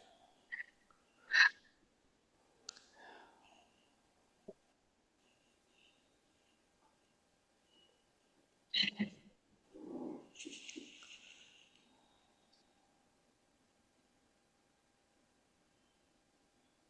It's so beautiful in a way to be able to spot that for ourselves, that something changes with me when I'm not in satsang. Doesn't have to be satsang like this, but in God's remembrance, in God's light.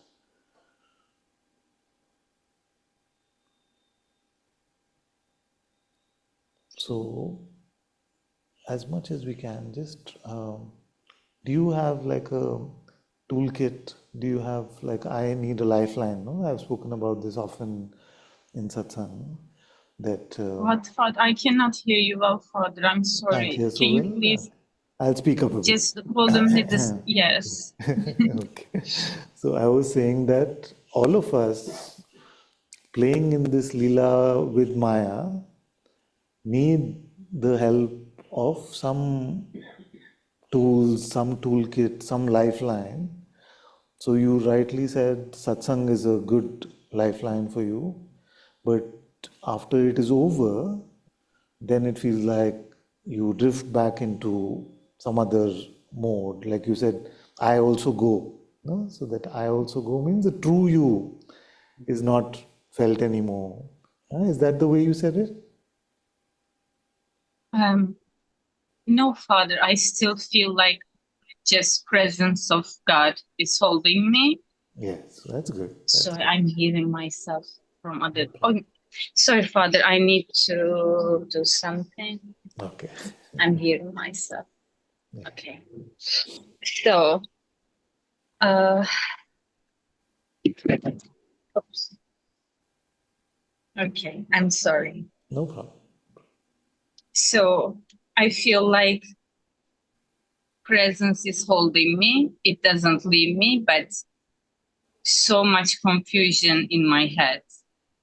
And you talk about toolkit, and till recently, till now, let's say, one of my like best toolkit was going to other gatherings. Yes. Because the vibration there, the power of gathering was just filling me. And this was somehow what I was need. And before that, there were tombs, just visiting holy places. And then it was not enough for me. And then Sufi gatherings, just I found them after I went to Saja. I took it like it's a gift from Guruji. Yeah. Yeah. And I was going there. But recently, just too much confusion arose and they confused me. And also I took it, I took it like if Guruji is stopping this period as well. I always see it like this, but yeah, it doesn't mean, just too much confusion. But What don't they like about satsang? Father, they don't accept any other pets than their pets, and they don't understand any, just Islam, whatever that means. And I don't argue with them. I was hiding my pet, to be honest. I don't want to argue, and I respect their pets, so I don't want to disturb their mind as well. If you are happy with your pet, full blessing, whoever. But they are not like this. So I respect that as well. And I don't want to argue with them. I see that I cannot as well, but it just creates too much, of course, like confusion in your mind as well. Like you have to be sage and like, what is this? And it was just too strict. But anyway, and that's why I'm saying with you, like again, today, satsang with you, I could remember the light you are, okay? And the Guruji's light. And I'm so happy with this, but also there is so much resistance within me. It's not a new thing. It's like a resistance that I don't like life with Guruji, like how it turns my life to be alone always. Like, I'm alone. There is no Sangha here. I'm not living with my Guru. Like, because I see all the people here, they are living with their teacher, their Sangha. I'm just completely alone here and trying to make a life for myself, and it doesn't work. And I'm living with my family. It's just like I cannot find a way out, and I cannot feel any connection with my Guru or God within my heart that I can just tell these things or get any answer to my prayers. I got, but it's not the solution. And just years after years, I don't know. Yeah. Is it like I just want to have a life? Yes, my child. So, one of the triggers, of course, was that these people said something, they don't accept any other way of approaching God and all of that. And that sort of had some impact on you as well. So, but you're clear in your heart that the one that we refer to as God, as Bhagwan, is the same one that they refer to as Allah, isn't it? I mean, you're clear. I'm not These talking days, about that. I'm just so confused, Father. Just these days, I cannot feel God. I cannot. These days, like maybe just yesterday and today, I'm completely confused. Yes. So that's why I'm saying we'll go slowly. We'll look at this one or two main points. I feel that really for you, there is no doubt that when I say God or I say Bhagwan or I say Ram, I am referring to the same one that I say Allah as well. Just the other day in Satsang, I said the word Allah is so beautiful. What a beautiful name for God. So I'm not concerned so much about what they feel about us or me or Guruji or any of that. It is just that you as my child are clear about this, that there is no distinction between what they are calling Allah and we are calling God.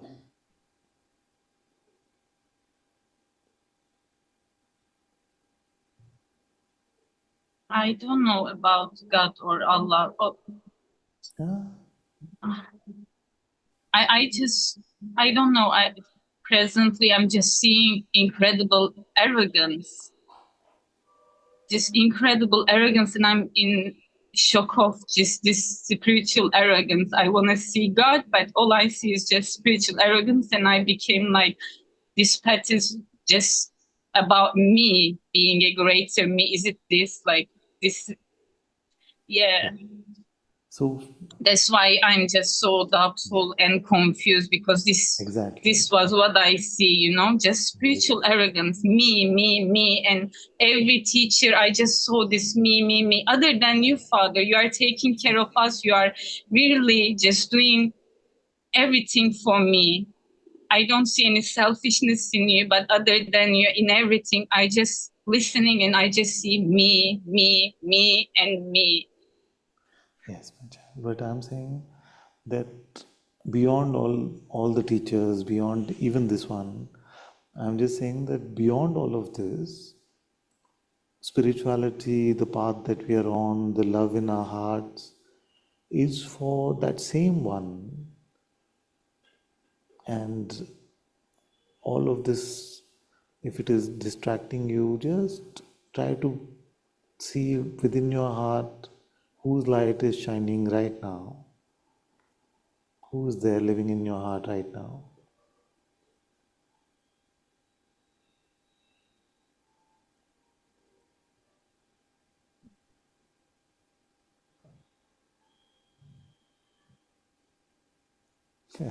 See, he's there. As much as you say no, like that, he reveals himself. If you turn even little bit like you did, he will reveal himself to those who truly love him in their hearts. He is not hidden. Now ask him his name. Is it God or is it Allah? He doesn't care, I think. In whichever way, a children may say Papa, a child may say Papa, he may say Daddy, he may say Mama, he may say Mom, he may say all Maybe of these he does different not names. even know, even. He doesn't know? Or care. It's just, Yes, he's not concerned. As long as he knows that we are turning to that light within our heart, the it's just term alive. just alive, yes, just alive. So then what I would say is that if your friends, they truly love Allah, they truly love Allah, then I am also at their feet. I am also learning to love God. I'm learning to love Allah. So I have no dispute with them. They may have a dispute with me. They may not like our methods, our ways of They don't even living. know. They don't even know and they don't care because they have their path. They are hopefully happy in that, and may God bless them with deep love and insight. But what's important in this point of time is that if you feel like going to those gatherings, you feel His love and light and presence more, then you must go. Don't care about what they say about me or any other teacher. But if you feel like it's more about politics and power and who's right and No, who, then don't. no. That's why maybe, because I feel just so much God's presence and I feel like I'm filled with God, but their interpretations about me and my path, it was just so suffocating. But if you say you can still go, let's see. I mean, some of them I can. Anyway, I will figure out. Yes. Wherever you feel God's light and presence, you can go. You can go. Don't worry about what they attack with. All this attack is also important for us to grow. So, because I was thinking, Father, just thank you for making it clear. I was, anyway, yeah. no, say just thank okay. you. Okay. Because one part of me still wants to go because I feel need to go. Yes. Because you know how my life is, Yes. I feel, anyway, it's not It's easy. good to go. It's And very good. yes, Father, and if I don't go because they just judge my path and just something within me says like I need to stand for my guru. But if I stop myself going there, then I start to go against guru, you know. I don't go for you, but look how I am anyway. So thank you for making this Yes. clear. I want to tell you one thing, that if you feel God's presence there, then you must go. And you don't have to at all stand up for me or anything like that.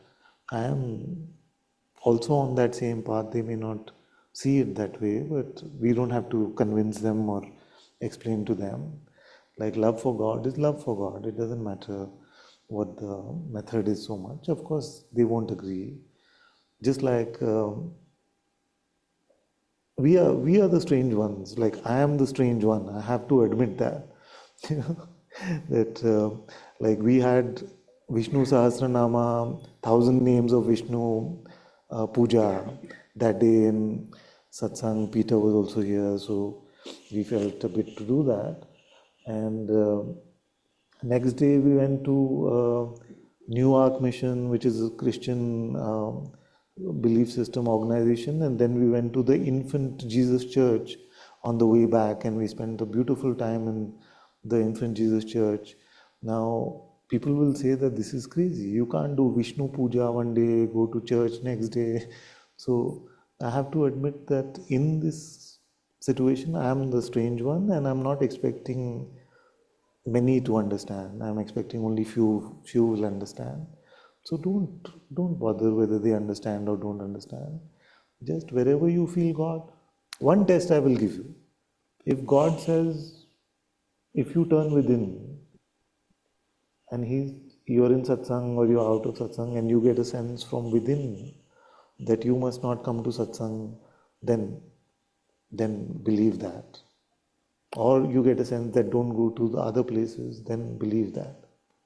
Only rely on Him to tell you. And I am telling you that I have no problem. Every place where you feel the presence of God, I wish, like, if I ever come to Turkey, I'll go with you in disguise or something. There's nothing, I have Yeah, no hope such they will thing. show respect for you.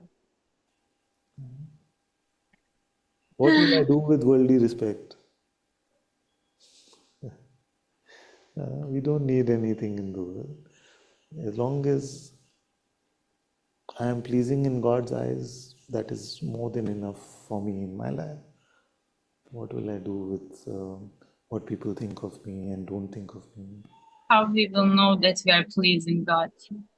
He shows us, my child, in my heart. He brings this smile to my face. He brings this light in my inner insides that I can't contain this love. I wish I could just share it with all of you so much, and this joy and this peace.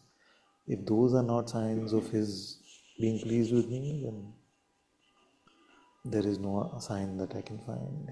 He blesses me with His light. I don't.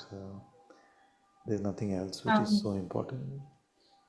May I bring something else to you, Yeah. Father? Recently, I just realized that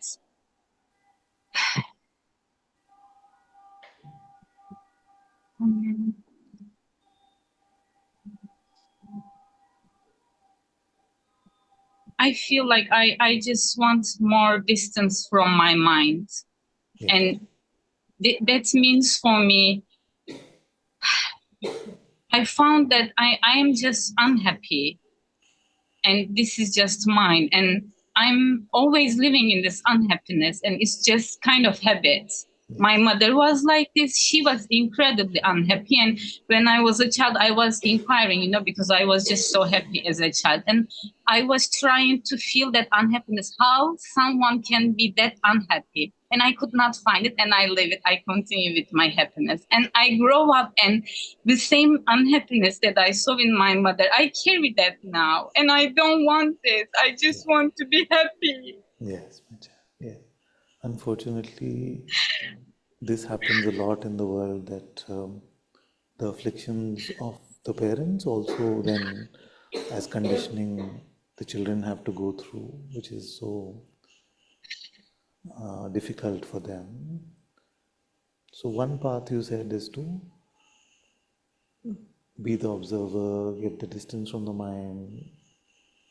But more than this, I just beg God and ask for His help because I did my best, okay? But God can just cut this. And everything that I inherit from my mother, you know, that I'm suffering, but I'm really just tired. So, very good, my child, very good. So, what I'm saying is that if to keep a distance from the mind is difficult, then try to fill yourself up at all the levels of your being with God. I'm trying to do this, Father. I don't do anything other than this, I think. Yeah. So that mind which is oppressing you, which is pulling you down and making you upset and No, getting just you bless me in with all of joy that. and happiness.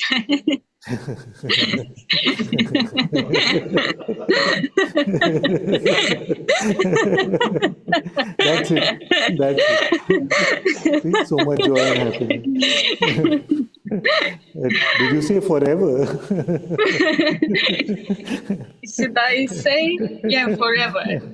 Yes, I don't want to fall into this anymore. And yeah. That is And may no can cool. interfere with that because yeah, I gave so much.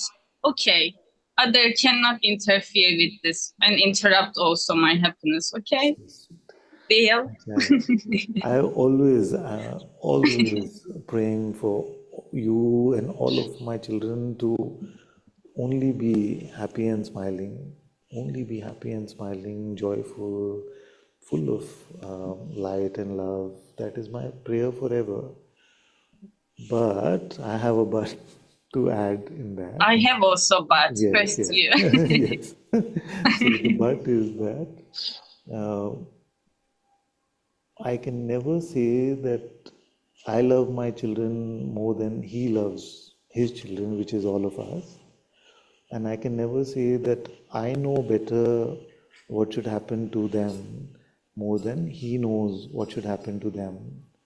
But I also know that just like somebody who loves us deeply will never say, let this one suffer a little more just for fun. You see, will never say, let this one suffer a little more just for fun. Let's have some fun with this one. God will never be that who can say, let us as His children suffer needlessly from anything. So, given that He is the most intelligent, He loves us the most, and He knows whatever is best for us, every moment He knows. So, I have to, my prayer is always there, my blessing is always there, but I always have to add it with saying, if it is your will, because your will is always the highest. Because our will, as your spiritual father and being so close for so many years, I feel that if it is my will, you would always be happy and smiling and show up to every satsang just full of joy and love and light. But it is not my will, but His will that has to be done. And may I pray for you to be happy and joyful always, if it is will, if it is His will, because I know that His will always be better for you than, because I cannot see the full picture and He can. That was my Yeah. but. What was your but? Not but yeah, I just find out that you know we heard this a lot, like you are not experiencing suffering, but you are suffering you're experiencing. So I just see that like my mother was also like this, like she was suffering from everything, and I just turn out to be like this. I can turn everything into suffering. I'm just suffering. So it's just my prayer. Of course, I'm just Very bringing good, to very God good, that very may good. it stops, Father. Yes, very good, my child. My feeling is, and hopefully I'm wrong, and may your mother be blessed so deeply. But my feeling is that your mother may not have been as self aware about this as you are. She's not that much anymore, Father. After I met with Guruji, she transformed very good. more than me. That's very good. That's Yeah. very good to hear. Still, she does something, but immediately she just changed, and I just love her so much. But the mother that I grow up, I just took the whole thing, and now she's good. I'm so Very thankful good. Very good. for But her. then- Actually, she's like my protecting angel from God. But time to time, she just falls. But anyway, but yeah, what I meant is that I absorbed that most one. people feel like something is making them suffer, life is making them suffer, other people are making them suffer. But if your mom also has come to this point where she can see that we are not experiencing suffering, but we are suffering our experiencing, then that is very beautiful, and may she grow deeper and deeper in that, and may that insight grow for her. May she be blessed. And if she is troubling you from time to time, then she has to. That's the job as a parent. She's just doing so well, Father. I mean, Very good. Very good. not in that way. Just Yes, I'm just so amazed by her. Really, very good. like I sometimes I mean really I have so much respect and love for her. Like without a guru, of course, my connection with my Guruji, she just completely changed her love for me and also her respect for my way. It was actually just a miracle because she was like an Islamic way of just nothing else, but she just accept me and it's something great, you know, and it just done a lot to her as well. Very good. Very good. Yeah. Very good. Thank you so much. Bless you, my child. There's something very beautiful. You have to go, my dear? Samia has sent this, so Karmendra is giving it to me. Oh, it's a lot of things. So much you shouldn't have, my child. So But I just found it. I had no much time. I hope you like it. It's just something traditional and from my shop. From your shop. I mean, yeah, Yes, shop yes. I work.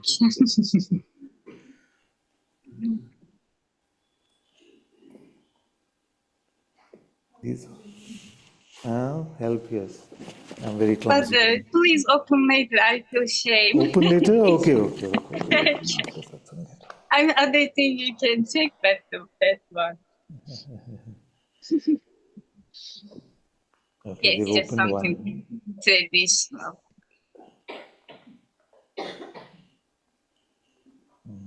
What is Yeah. It's a scrap.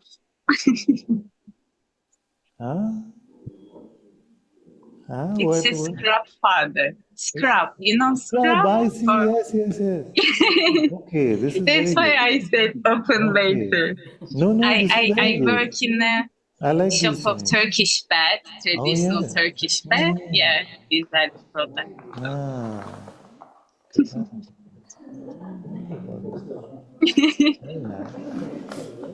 Very nice. Thank you. Very. Also, there's soap and scrub. It's not soap. It's soup. Soup. Otherwise, I would have wondered whether you're trying to tell me something. But it's some soup. Soup and scrub.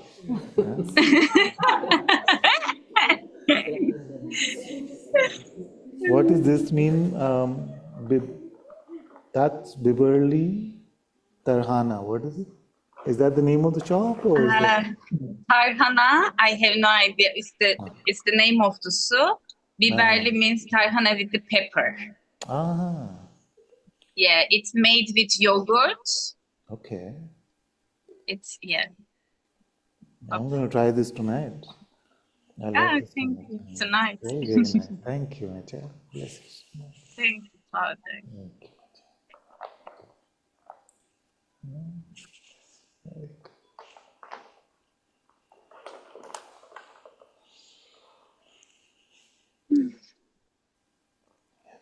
Let's go to Etienne. Thank you. Thank you, my dear. I just felt to say a few words of gratitude for you, for your the broad opening you share with us, and the last exchange was a good example.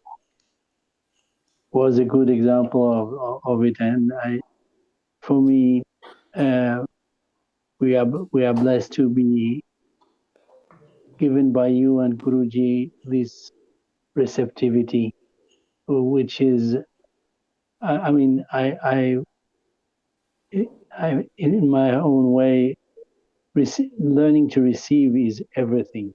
So I really know more and more that there is no giving without receiving, and giving and receiving, or receiving, and that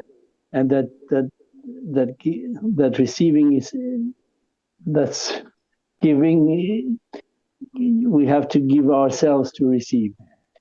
So I cannot say it in another way. And to be guided in this way is all we need in our time. And I feel so grateful for this. And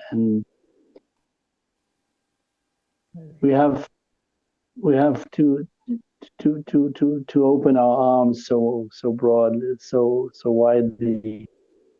And I wanted to say to Samya, you will do it. You are doing it. So thank you, and that's all. Thank you.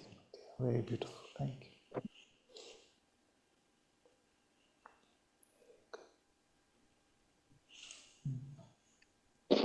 Master.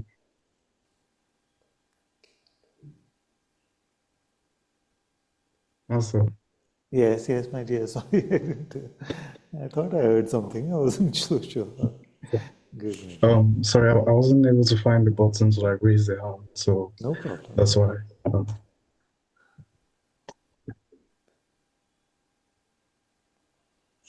the mic.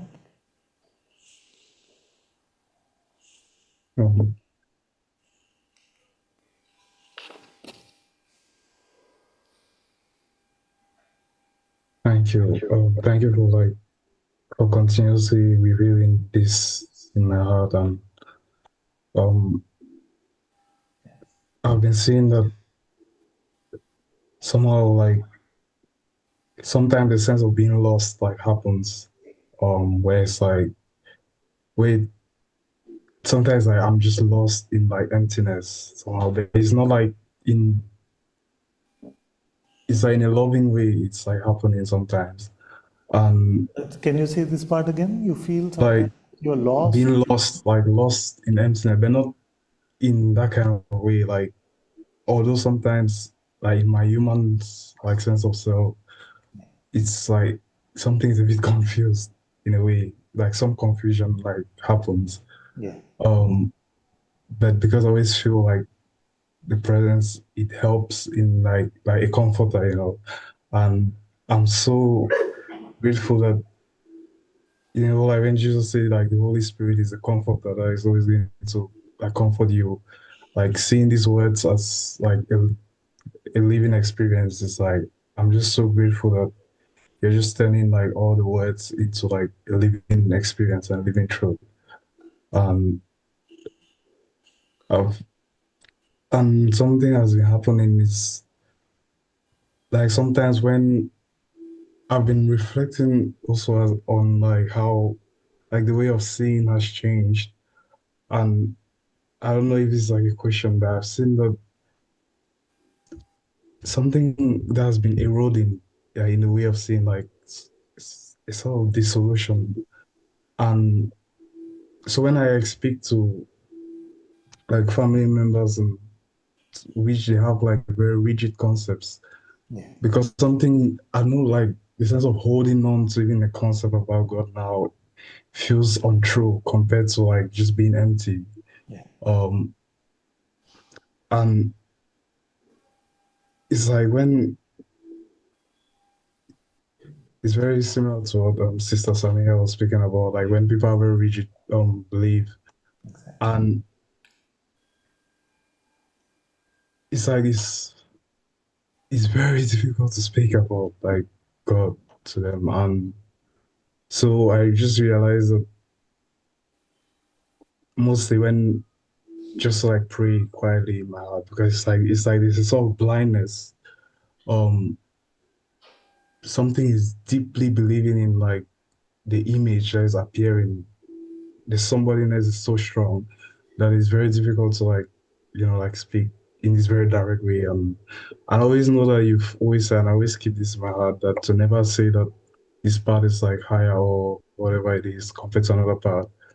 But in my heart, I honestly know that I'm so grateful to be brought to you to be brought in this way that the Spirit of God is just directly pointed in the heart, like that is just without any fantasy or like any, just truthfully and directly pointed. And although I still know that there's a lot of like falsehood that is still here, that is dissolving, and I'm even grateful to be able to recognize it and to be able to acknowledge it and not just pretend that it's not there. Um, but I also know that I'm grateful that I can just say in my heart that I know that God is with me.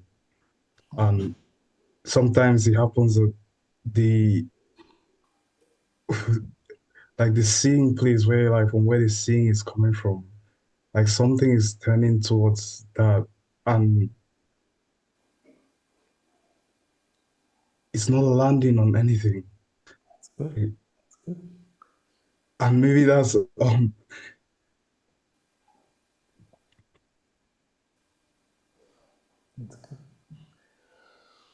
It's good, my dear. That holy wobbliness, I'm so glad you expanded on what you were saying, because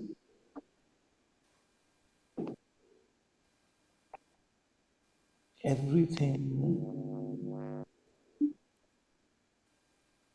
when we approach Him in that tremendous light,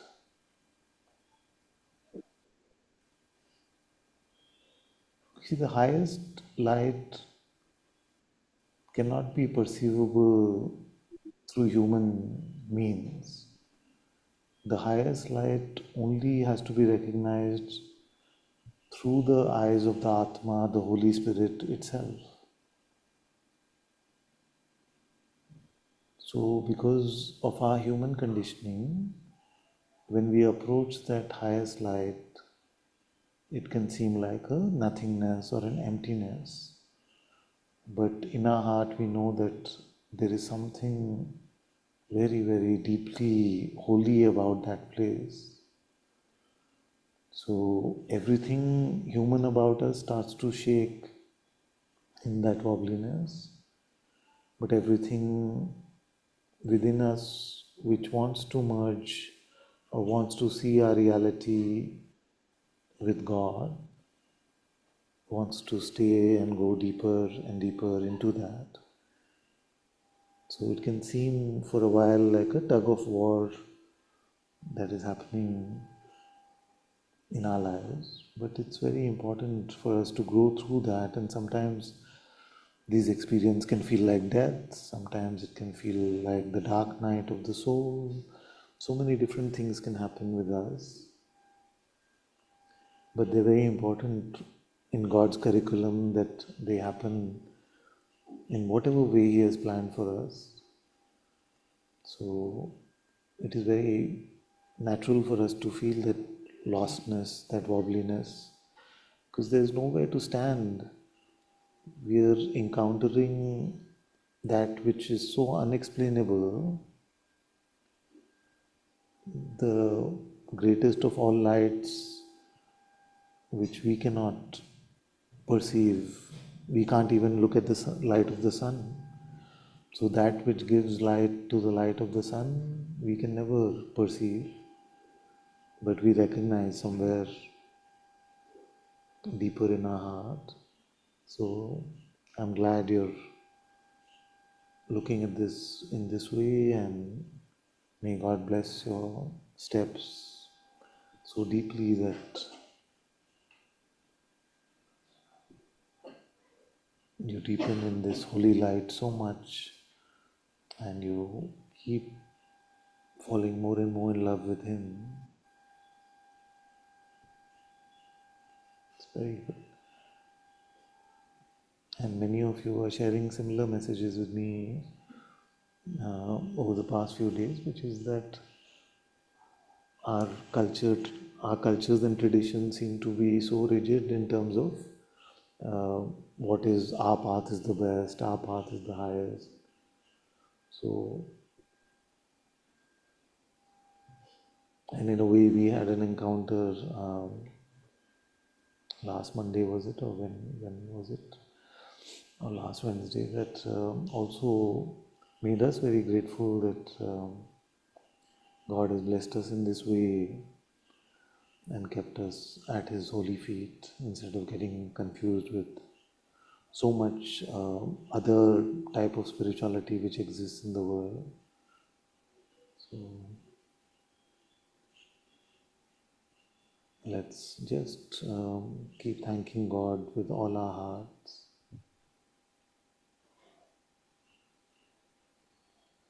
Very, very good. Bless you, my child. Bless you. Thank you, Master. And I also see that there's like something in this emptiness that is something with like it's trying to hold, like I don't know if it's just a mechanism of just how it is. But something is trying to hold on somehow to the shape of like even a human spiritual shape somehow, like some kind of thing like this. And it's very subtle. And it's like all the conditioning,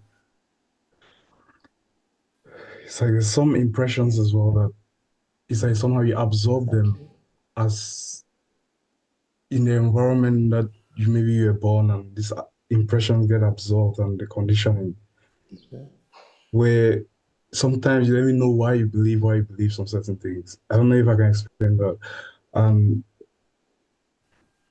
even the way in which God is seen and known through the lens of which God is understood, even through the lens of concepts, it's like it changes depending on like the environment that you grew up in and the conditioning, even the experiences. And I've been reflecting on this as well because I was born in like Africa in Cameroon, and the way the it's like the God is so diverse in the way that He has in different parts of the world, the different ways of relating to Him and Exactly. different like expressions, and even the spiritual realms and this kind of things are like different in like depending on.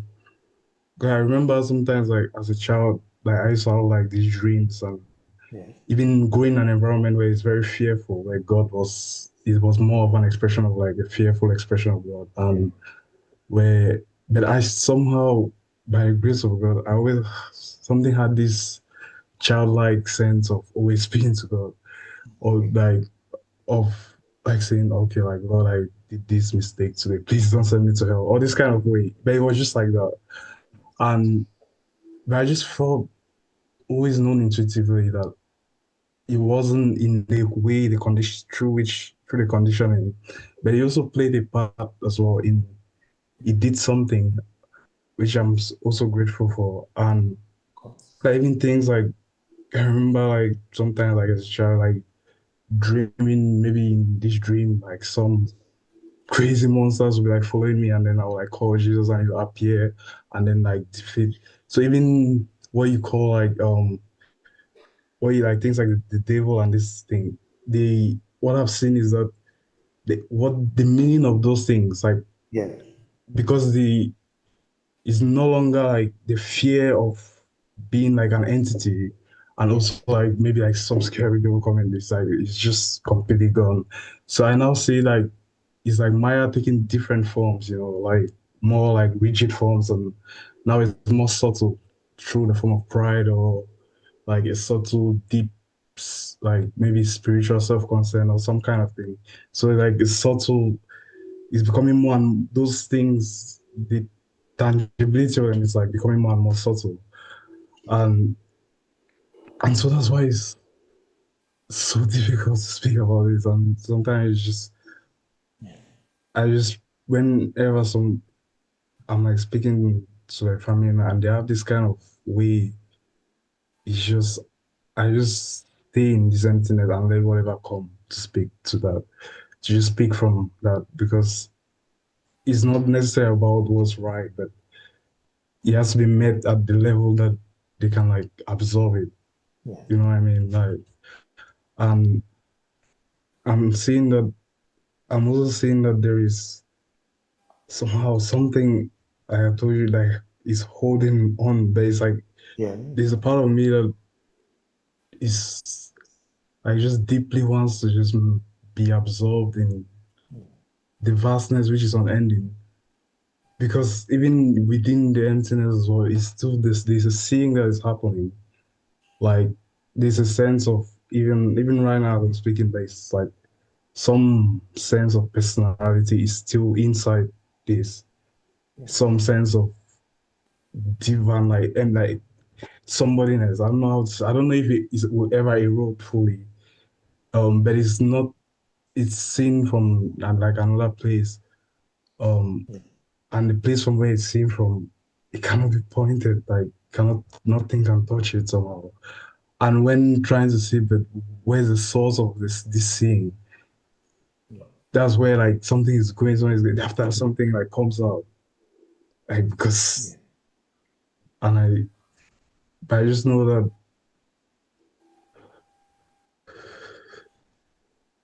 I'm just grateful that you've revealed the spirit of truth in my heart and revealed that I cannot ever jump outside of God. And this for me is like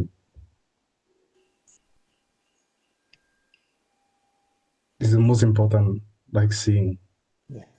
And I know that doubts will come and whatever will ever come, but this knowing is somehow it's just signed in my heart somewhere inside me, and I'm just so grateful for that.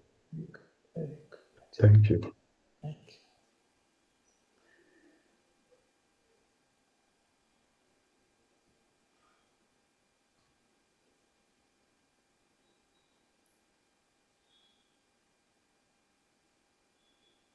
The wobbliness, the fear is because the remnants of our conditioning still hold shape, and the only antidote or the only medicine is to stay as close to God as possible, to remain there in spite of all the heat. It is going to take care of everything, and this is the most important. Just to stay, just to hold our ground in that place where we don't understand anything.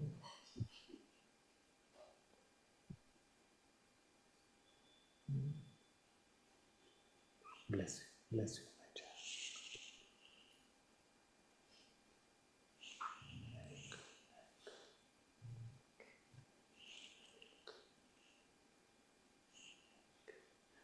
Okay, let's go last one to Chanda.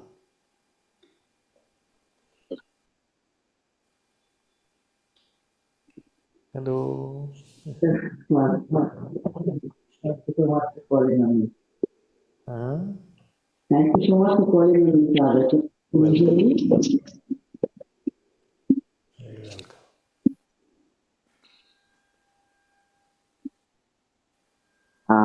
Sorry, I have my headphones on, so just tell me if I can hear it properly. This is better than it was. Yes. Let's use the last time.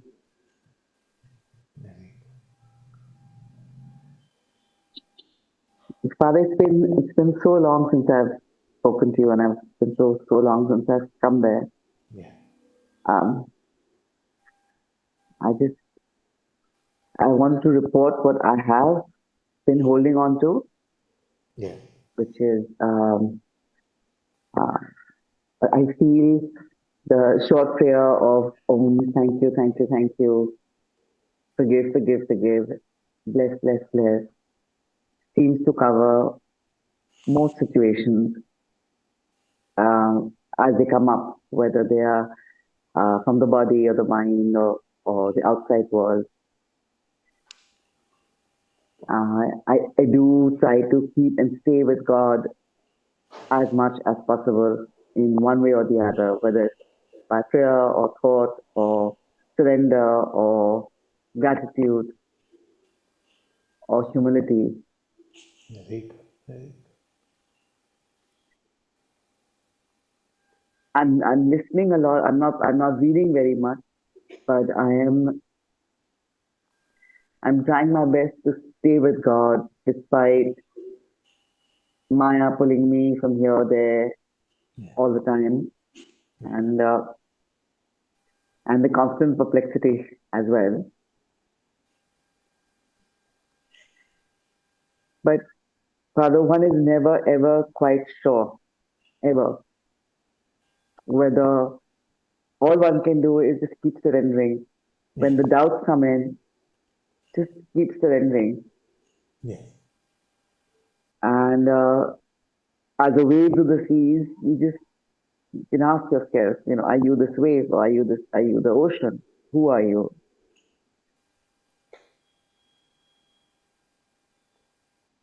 The other thing is to love. God is love. Love is God. He said that. And to stay with that. That Father said, love is God, God is love. So if you have any doubts, if any thoughts of either negativity or anger or blame or annoyance, anything that comes up, you please switch right away. Because there is nothing else but God, and God is love. And you stay with that pointer and don't budge from there. Very good. Very good. As for the questions that the outside world may have, how should I do this? Should I do this? Which are the minds, my mind? The answers are just coming from the head, Father. They're not coming from the heart. They're coming from the head, so they're answers that I can't depend on too much. I can only surrender them. Yeah. And pray. A little earlier, I was saying that if it becomes difficult to separate head and heart, if we don't know, and it seems difficult, the mental narrative is very compelling most of the time. So then, what we should try and do is fill ourselves with him, with narratives of him. Just hear his name constantly, which you are doing a lot of, from what I'm hearing. So just immerse yourself in every way with him. So then he will lead you deeper and deeper to stay in his temple in your heart, in the heart temple. That kingdom of God which is within us is there, right there in your heart. But sometimes it can seem like a battle to go there, to live there. So we have to see what feels best for us. So maybe just make him the main protagonist of the narrative. Then you don't have to worry so much about whether it is from head or heart. If your head is also full of his remembrance, his stories, his love, it will lead you to your heart.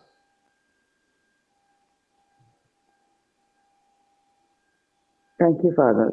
I think what is poking this one is the maxim is that I keep saying, or people keep saying, you must surrender to one guru. Why are you not surrendering to one guru? Why are you not committing to one guru? Without guru, you can't get Govind, you can't get God. I thought you surrendered long back.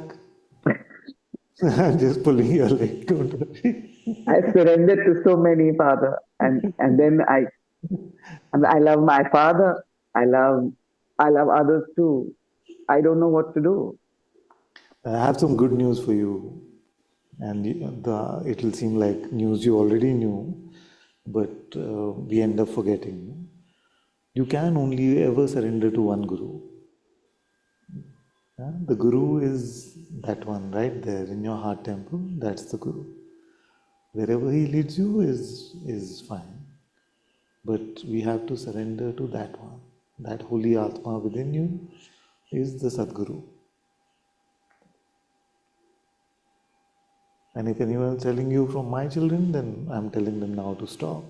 To stop pestering you to surrender to one guru or something like that. All expressions of that Sadguru, which is your Atma itself, are the true Guru. And we can never...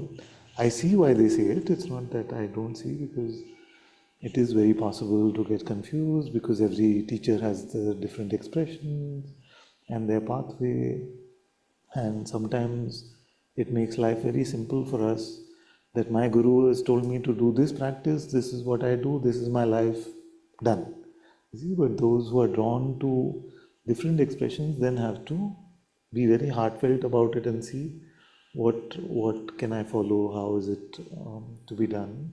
But it's a beautiful process as well. So there is nothing to worry about as long as your devotion is to God and to the true Guru, which is the Atma within you. Everything will be all right. Don't have to worry. So, Blessed Father, whoever and whatever I may do, if my expression, if my love for God, Father, they say without a guru, you can't meet God.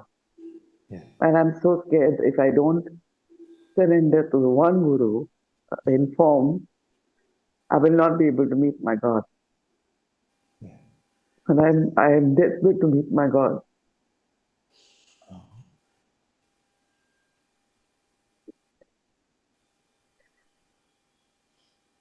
Please help me. It is usually seen in this world that if you're able to follow one, then our path seems clearer.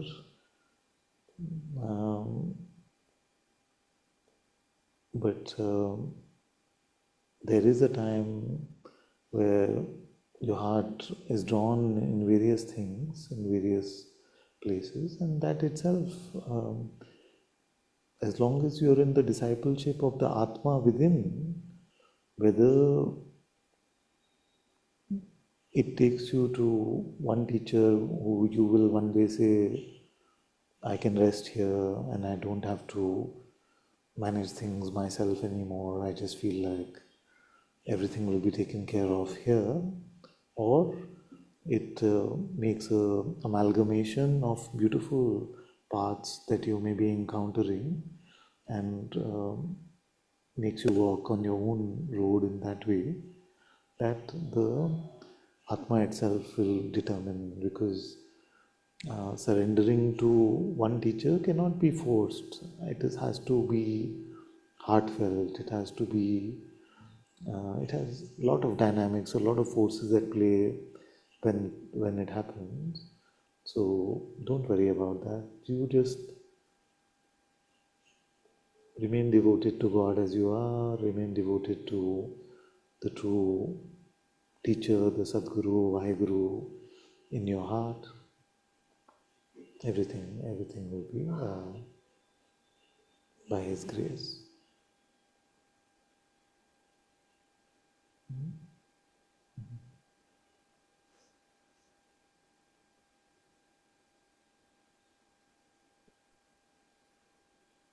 How would, if it was up to you right now, How do you want your life journey to go from this point onwards? Well, Father, I went to Shiv temple in Rishikesh, and when I was praying at the Shivling, I was just saying my mantra jap and pouring water on the Shivling, and just there was so much love within, and also with the love there was so much humility. Although the gentleman, I could hear him say, "Hurry up," and he was saying it quite in a sort of slightly annoyed manner. Hurry up. You can't hold the people at the back. But there was nothing here in the heart except for love and humility. And that love and humility stayed as I finished the Abhishekam and I moved away quietly out of the door, uh, saying pranam to the gentleman who was still directing traffic with, with a lot of annoyance. But I stood by the door outside and I stood on the side so I was not interrupting anyone and not holding up traffic anymore. Yeah. But I could stand by the door outside at the doorway with the love and humility, which was just my meeting with my Lord. It didn't matter who spoke how. It was all good. It was all good. And there were women also who could not find their way, who had come from the village or from far. They were sadhaks. They were going from temple to temple, and this argument was happening where he kept sending them that the entrance is from the back, not where I was standing. So automatically, willy nilly, as the will of God be, I said, "May I take you? May I take you? Show you the way?" And the women followed me. I took them round at the back, which was the proper way. There was humility, there was love, there was quietness, and there was no other but the love for the service of God to escort these women to where they wish to be, where they wish to go to the inner graha. And that is being one with His presence that He gifted for that moment and stayed with me for a while. But there was so much humility in that love, Father. There was so much quietness and humility.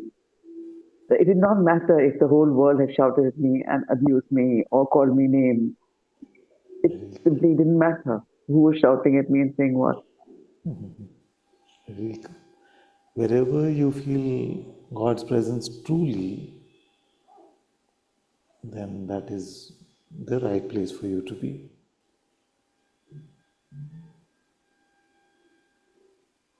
But I don't want to lose you, Father. I know you're not form. I know you're not form. I know you're my Father and you're present.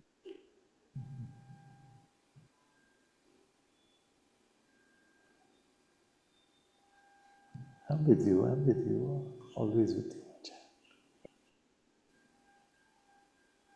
What is the Father's intention always? That his children should not be making things needlessly difficult for themselves. That is the only thing. No? It is never from saying, "Oh no, you have to listen to this and it has to be this way." So it's always only that if there's something to share from here that can help any of you be more devoted, more in love with God, more living in His light, then that is the only intention. That is the only. I hope I'm being fully truthful and honest about this. So may it never play from any sort of attachment to having my children around me or some nonsense like that. May it truly be only in service to your love for God, service to your service to Him.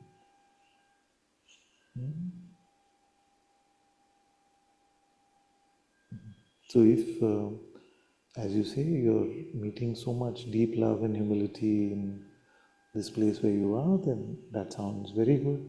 It sounds very good to me. No, Father, there was just one temple I went to. I'm in Delhi. And yes, I have a bad back. And so body issues have come up also, as you know, with mom and me, which has taught me also from traveling. But I went to Rishikesh to a temple. And this was to answer to you, what would I like? You had asked me, I've forgotten the question also. But something to the extent that to be in the presence of the Lord, you have shown it.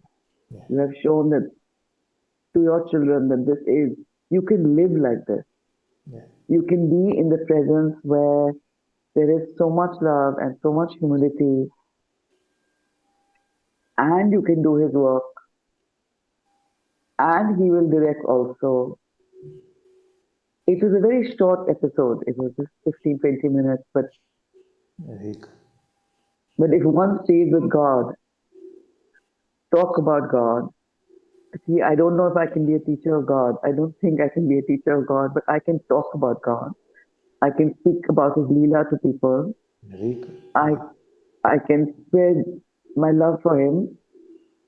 I can spread my love for my gurus also as the supreme grace and the light that keeps me in love. Very good. That sounds beautiful to me. I want to tell you all that whether we like it or not, all of us are teachers of God. We all sharing, even when we share the story of our life, in a way we are making a comment about how God is. You see, so all of us in one way or the other are teaching God when we talk about ourselves, our lives, just life in general. We end up, it is a statement about God. So just share truthfully from your heart and in full love to God, and don't worry about the labels. All of us are sharing in His light, in His love. So that sounds very good to me. Sounds good. I'm so grateful to you. I know I'm worthless as a disciple, pretty worthless disciple, and maybe my faith will grow by your blessing and your grace. My faith will grow. It has to take its own time. I know your love is there, and you will make me meet God. I have faith that you will make me meet God, no matter how worthless or undeserving I may be of your gift and your love, because that is you. You just simply are so full of love, and you are trying so hard to take us to meet who you have already met, that you have already met. And I have no doubt that if I stay with God, you have said stay with God. Okay, that's number one. God is love, love is God. If I stay with something even as simple as this, your grace, one day, maybe like Shabari, I mean, I can't even compare myself with Shabari, but maybe like even your most worthless student, you will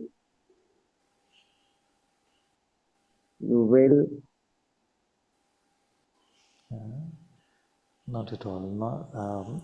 Yes, my full blessing, full blessing, and it will be so. May it be so by God's grace. But I'm saying not at all to the most worthless student part. So don't worry about all that. You're not at all. No father can say this child is more worthless and this is more worth something. Just not possible. Yeah, you can say it to me, Father. I know I'm very pretty worthless, but I'll change by your grace. Not true. Yeah. Who is saying this kind of? And you're feeling like I'm humoring you. No, it's not true at all that you're the worthless child or the most worthless child. Not true at all. All my children are embarking on their own path, and the pathway is laid out by God Himself. It is only this man is allowed to call himself worthless or foolish or anything. Yeah? It's not true at all. Don't But may I never ever lie to you, Father. May I always, in all, may I always tell you the truth, the way it's coming up. So I may not hide anything. If the perplexity is there, if the doubts are there, then may you be the first one to pull them for me. Very good, very good. Always, always, my child. You can always share.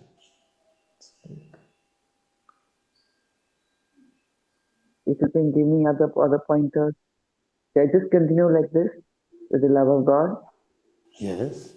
Stay with God, love with God. Yeah, that's it. Okay. With this, you never need another pointer. with this, if your pointer is to love God with everything, then what other pointer can we need? It's all good. Yes, Father. Thank you so much, Father. I'm so grateful. Thank you so much. I want to send you a book actually for all of you. Look up this book called I Believe in Love, which is some great teachers designed it for a retreat they had about Saint Therese of Lisieux. It's a beautiful book. We're talking about love so much today, so this book is really wonderful. I Believe in Love. And it's about the life. They are actually retreat notes where a teacher took a retreat about the life of Saint Therese of Lisieux, and it's a very, very beautiful book. I just started it today afternoon. It's really powerful. Very, very good. I said, Father. What else can this child do, Father? Can this child go to maybe try going to school and encourage students to talk about God, to ask maybe students what they feel about God? Would that be in some way kind of a service to his grace? Yes. Yes. What can one do? Right. You'll be guided moment to moment from your heart, but anything that makes you feel like you're serving Him is in service to Him. It's good. It's good. I just feel, Father, I feel like being a little more proactive in service to you, to the grace of God, like you said, either one starts Satsang or one talks about God or one tells the story of the Lord. Yeah. Because there's such few people who have faith. I mean, not even the little bit of faith that, yes, there is God. Yeah. There is God. Stay with that intention to spread His light. Stay with that intention, and that the right opportunity, the right platform, the right mode of sharing. I love the idea of sharing His stories, His Leela, Katha. All of that is also very beautiful.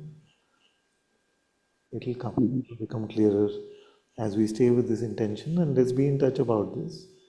And He will send the right direction to us. Thank you so much, Father. Thank you. You're welcome. Yes.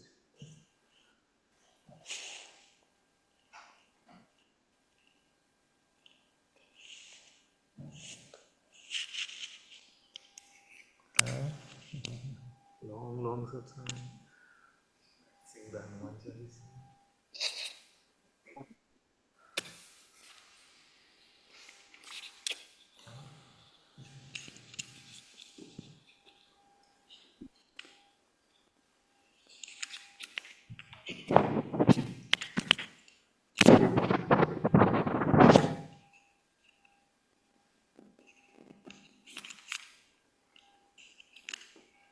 Shri गुरु चरण सरोज रज निज मन मुकुर सुधारि रामा निज मनु मुकुर सुधारि बरनउँ रघुवर विमल जसु जो दायक फल चारि तुलसी जो दायक फल चारि बुद्धिहीन तनु जानिके सुमिरो पवन कुमार रामा सुमिरो पवन कुमार बल बुद्धि विद्या देहु मोहि हरहु कलेस विकार तुलसी हरहु कलेस विकार जय हनुमान ज्ञान गुण सागर जय जय कपीस कपीस लोक उजागर उजागर रामदूत रामदूत अतुलित बल अतुलित बल धामा धाम अंजनी पुत्र पवन सुत नामा महावीर विक्रम बजरंगी कुमति निवार सुमत के संगी कंचन बरन बिराज सुबेसा कानन कुंडल कुंजित केसा हाथ वज्र और ध्वजा बिराजे कांधे मूंज जनेऊ साजे शंकर सुवन केसरी नंदन तेज प्रताप महाजगबंदन विद्यावान गुणी अति चातुर राम काज करिबे को आतुर प्रभु चरित्र सुनिबे को रसिया राम लखन सीता मन बसिया सूक्ष्म रूप धरि सियहि दिखावा विकट रूप धरि लंक जरावा भीम रूप धरि असुर संहारे रामचंद्र के काज सवारे लाए सजीवन लखन जियाए श्री रघुवीर हरषि उर लाए रघुपति कीन्ही बहुत बढ़ाई तुम मम प्रिय भरतहि सम भाई सहस बदन तुम रोजस गावे अस कहि श्रीपति कंठ लगावे सनकादिक ब्रह्मादि मुनीसा नारद सारद सहित अहिसा जम कुबेर दिखपाल जहाँ दे कभी कोविद कही सके कहाँ दे तुम उपकार सुग्रीवहि कीन्हा हम मिलाए राजपद दीन्हा तुम्हरो मंत्र विभीषण माना लंकेश्वर भय सब जग जाना जुग सहस्त्र जो जन पर भानु लील्यो ताहि मधुर फल जानु प्रभु मुद्रिका मिली मुख माहि जलखि लांघि गए अचरज नाही दुर्गम काज जगत के जेते सुगम अनुग्रह तुम्हरे तेते राम दुआरे तुम रखवारे होत न आज्ञा बिनु पैसारे सब सुख लहे तुम्हारी सरना तुम रक्षक काहू को डरना आपन तेज सम्हारो आपे तीनों लोक हाँकते कापे भूत पिशाच निकट नहीं आवे महावीर जब नाम सुनावे नासे रोग हरे सब पीरा जपत निरंतर हनुमत बीरा संकट ते हनुमान छुड़ावे मन क्रम वचन ध्यान जो लावे सब पर राम तपस्वी राजा तिनके काज सकल तुम साजा और मनोरथ जो कोई लावे सोई अमित जीवन फल पावे चारों जुग पर ताप तुम्हारा है पर सिद्ध जगत उजियारा साधु संत के तुम रखवारे असुर निकंदन राम दुलारे अष्ट सिद्धि नौ निधि के दाता असबर दीन जानकी माता, राम रसायन तुम्हारे पासा, सदा रहो रघुपति के दासा। तुम्हारे भजन राम को पावे, जन्म जन्म के दुख बिसरावे। अंत काल रघुवरपुर जाई, जहाँ जन्म हरि भक्त कहाई।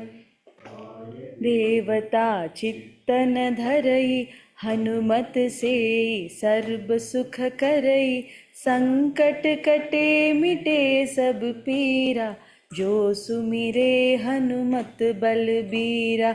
जय जय जय हनुमान गोसाई, कृपा करहु गुरुदेव की नाई।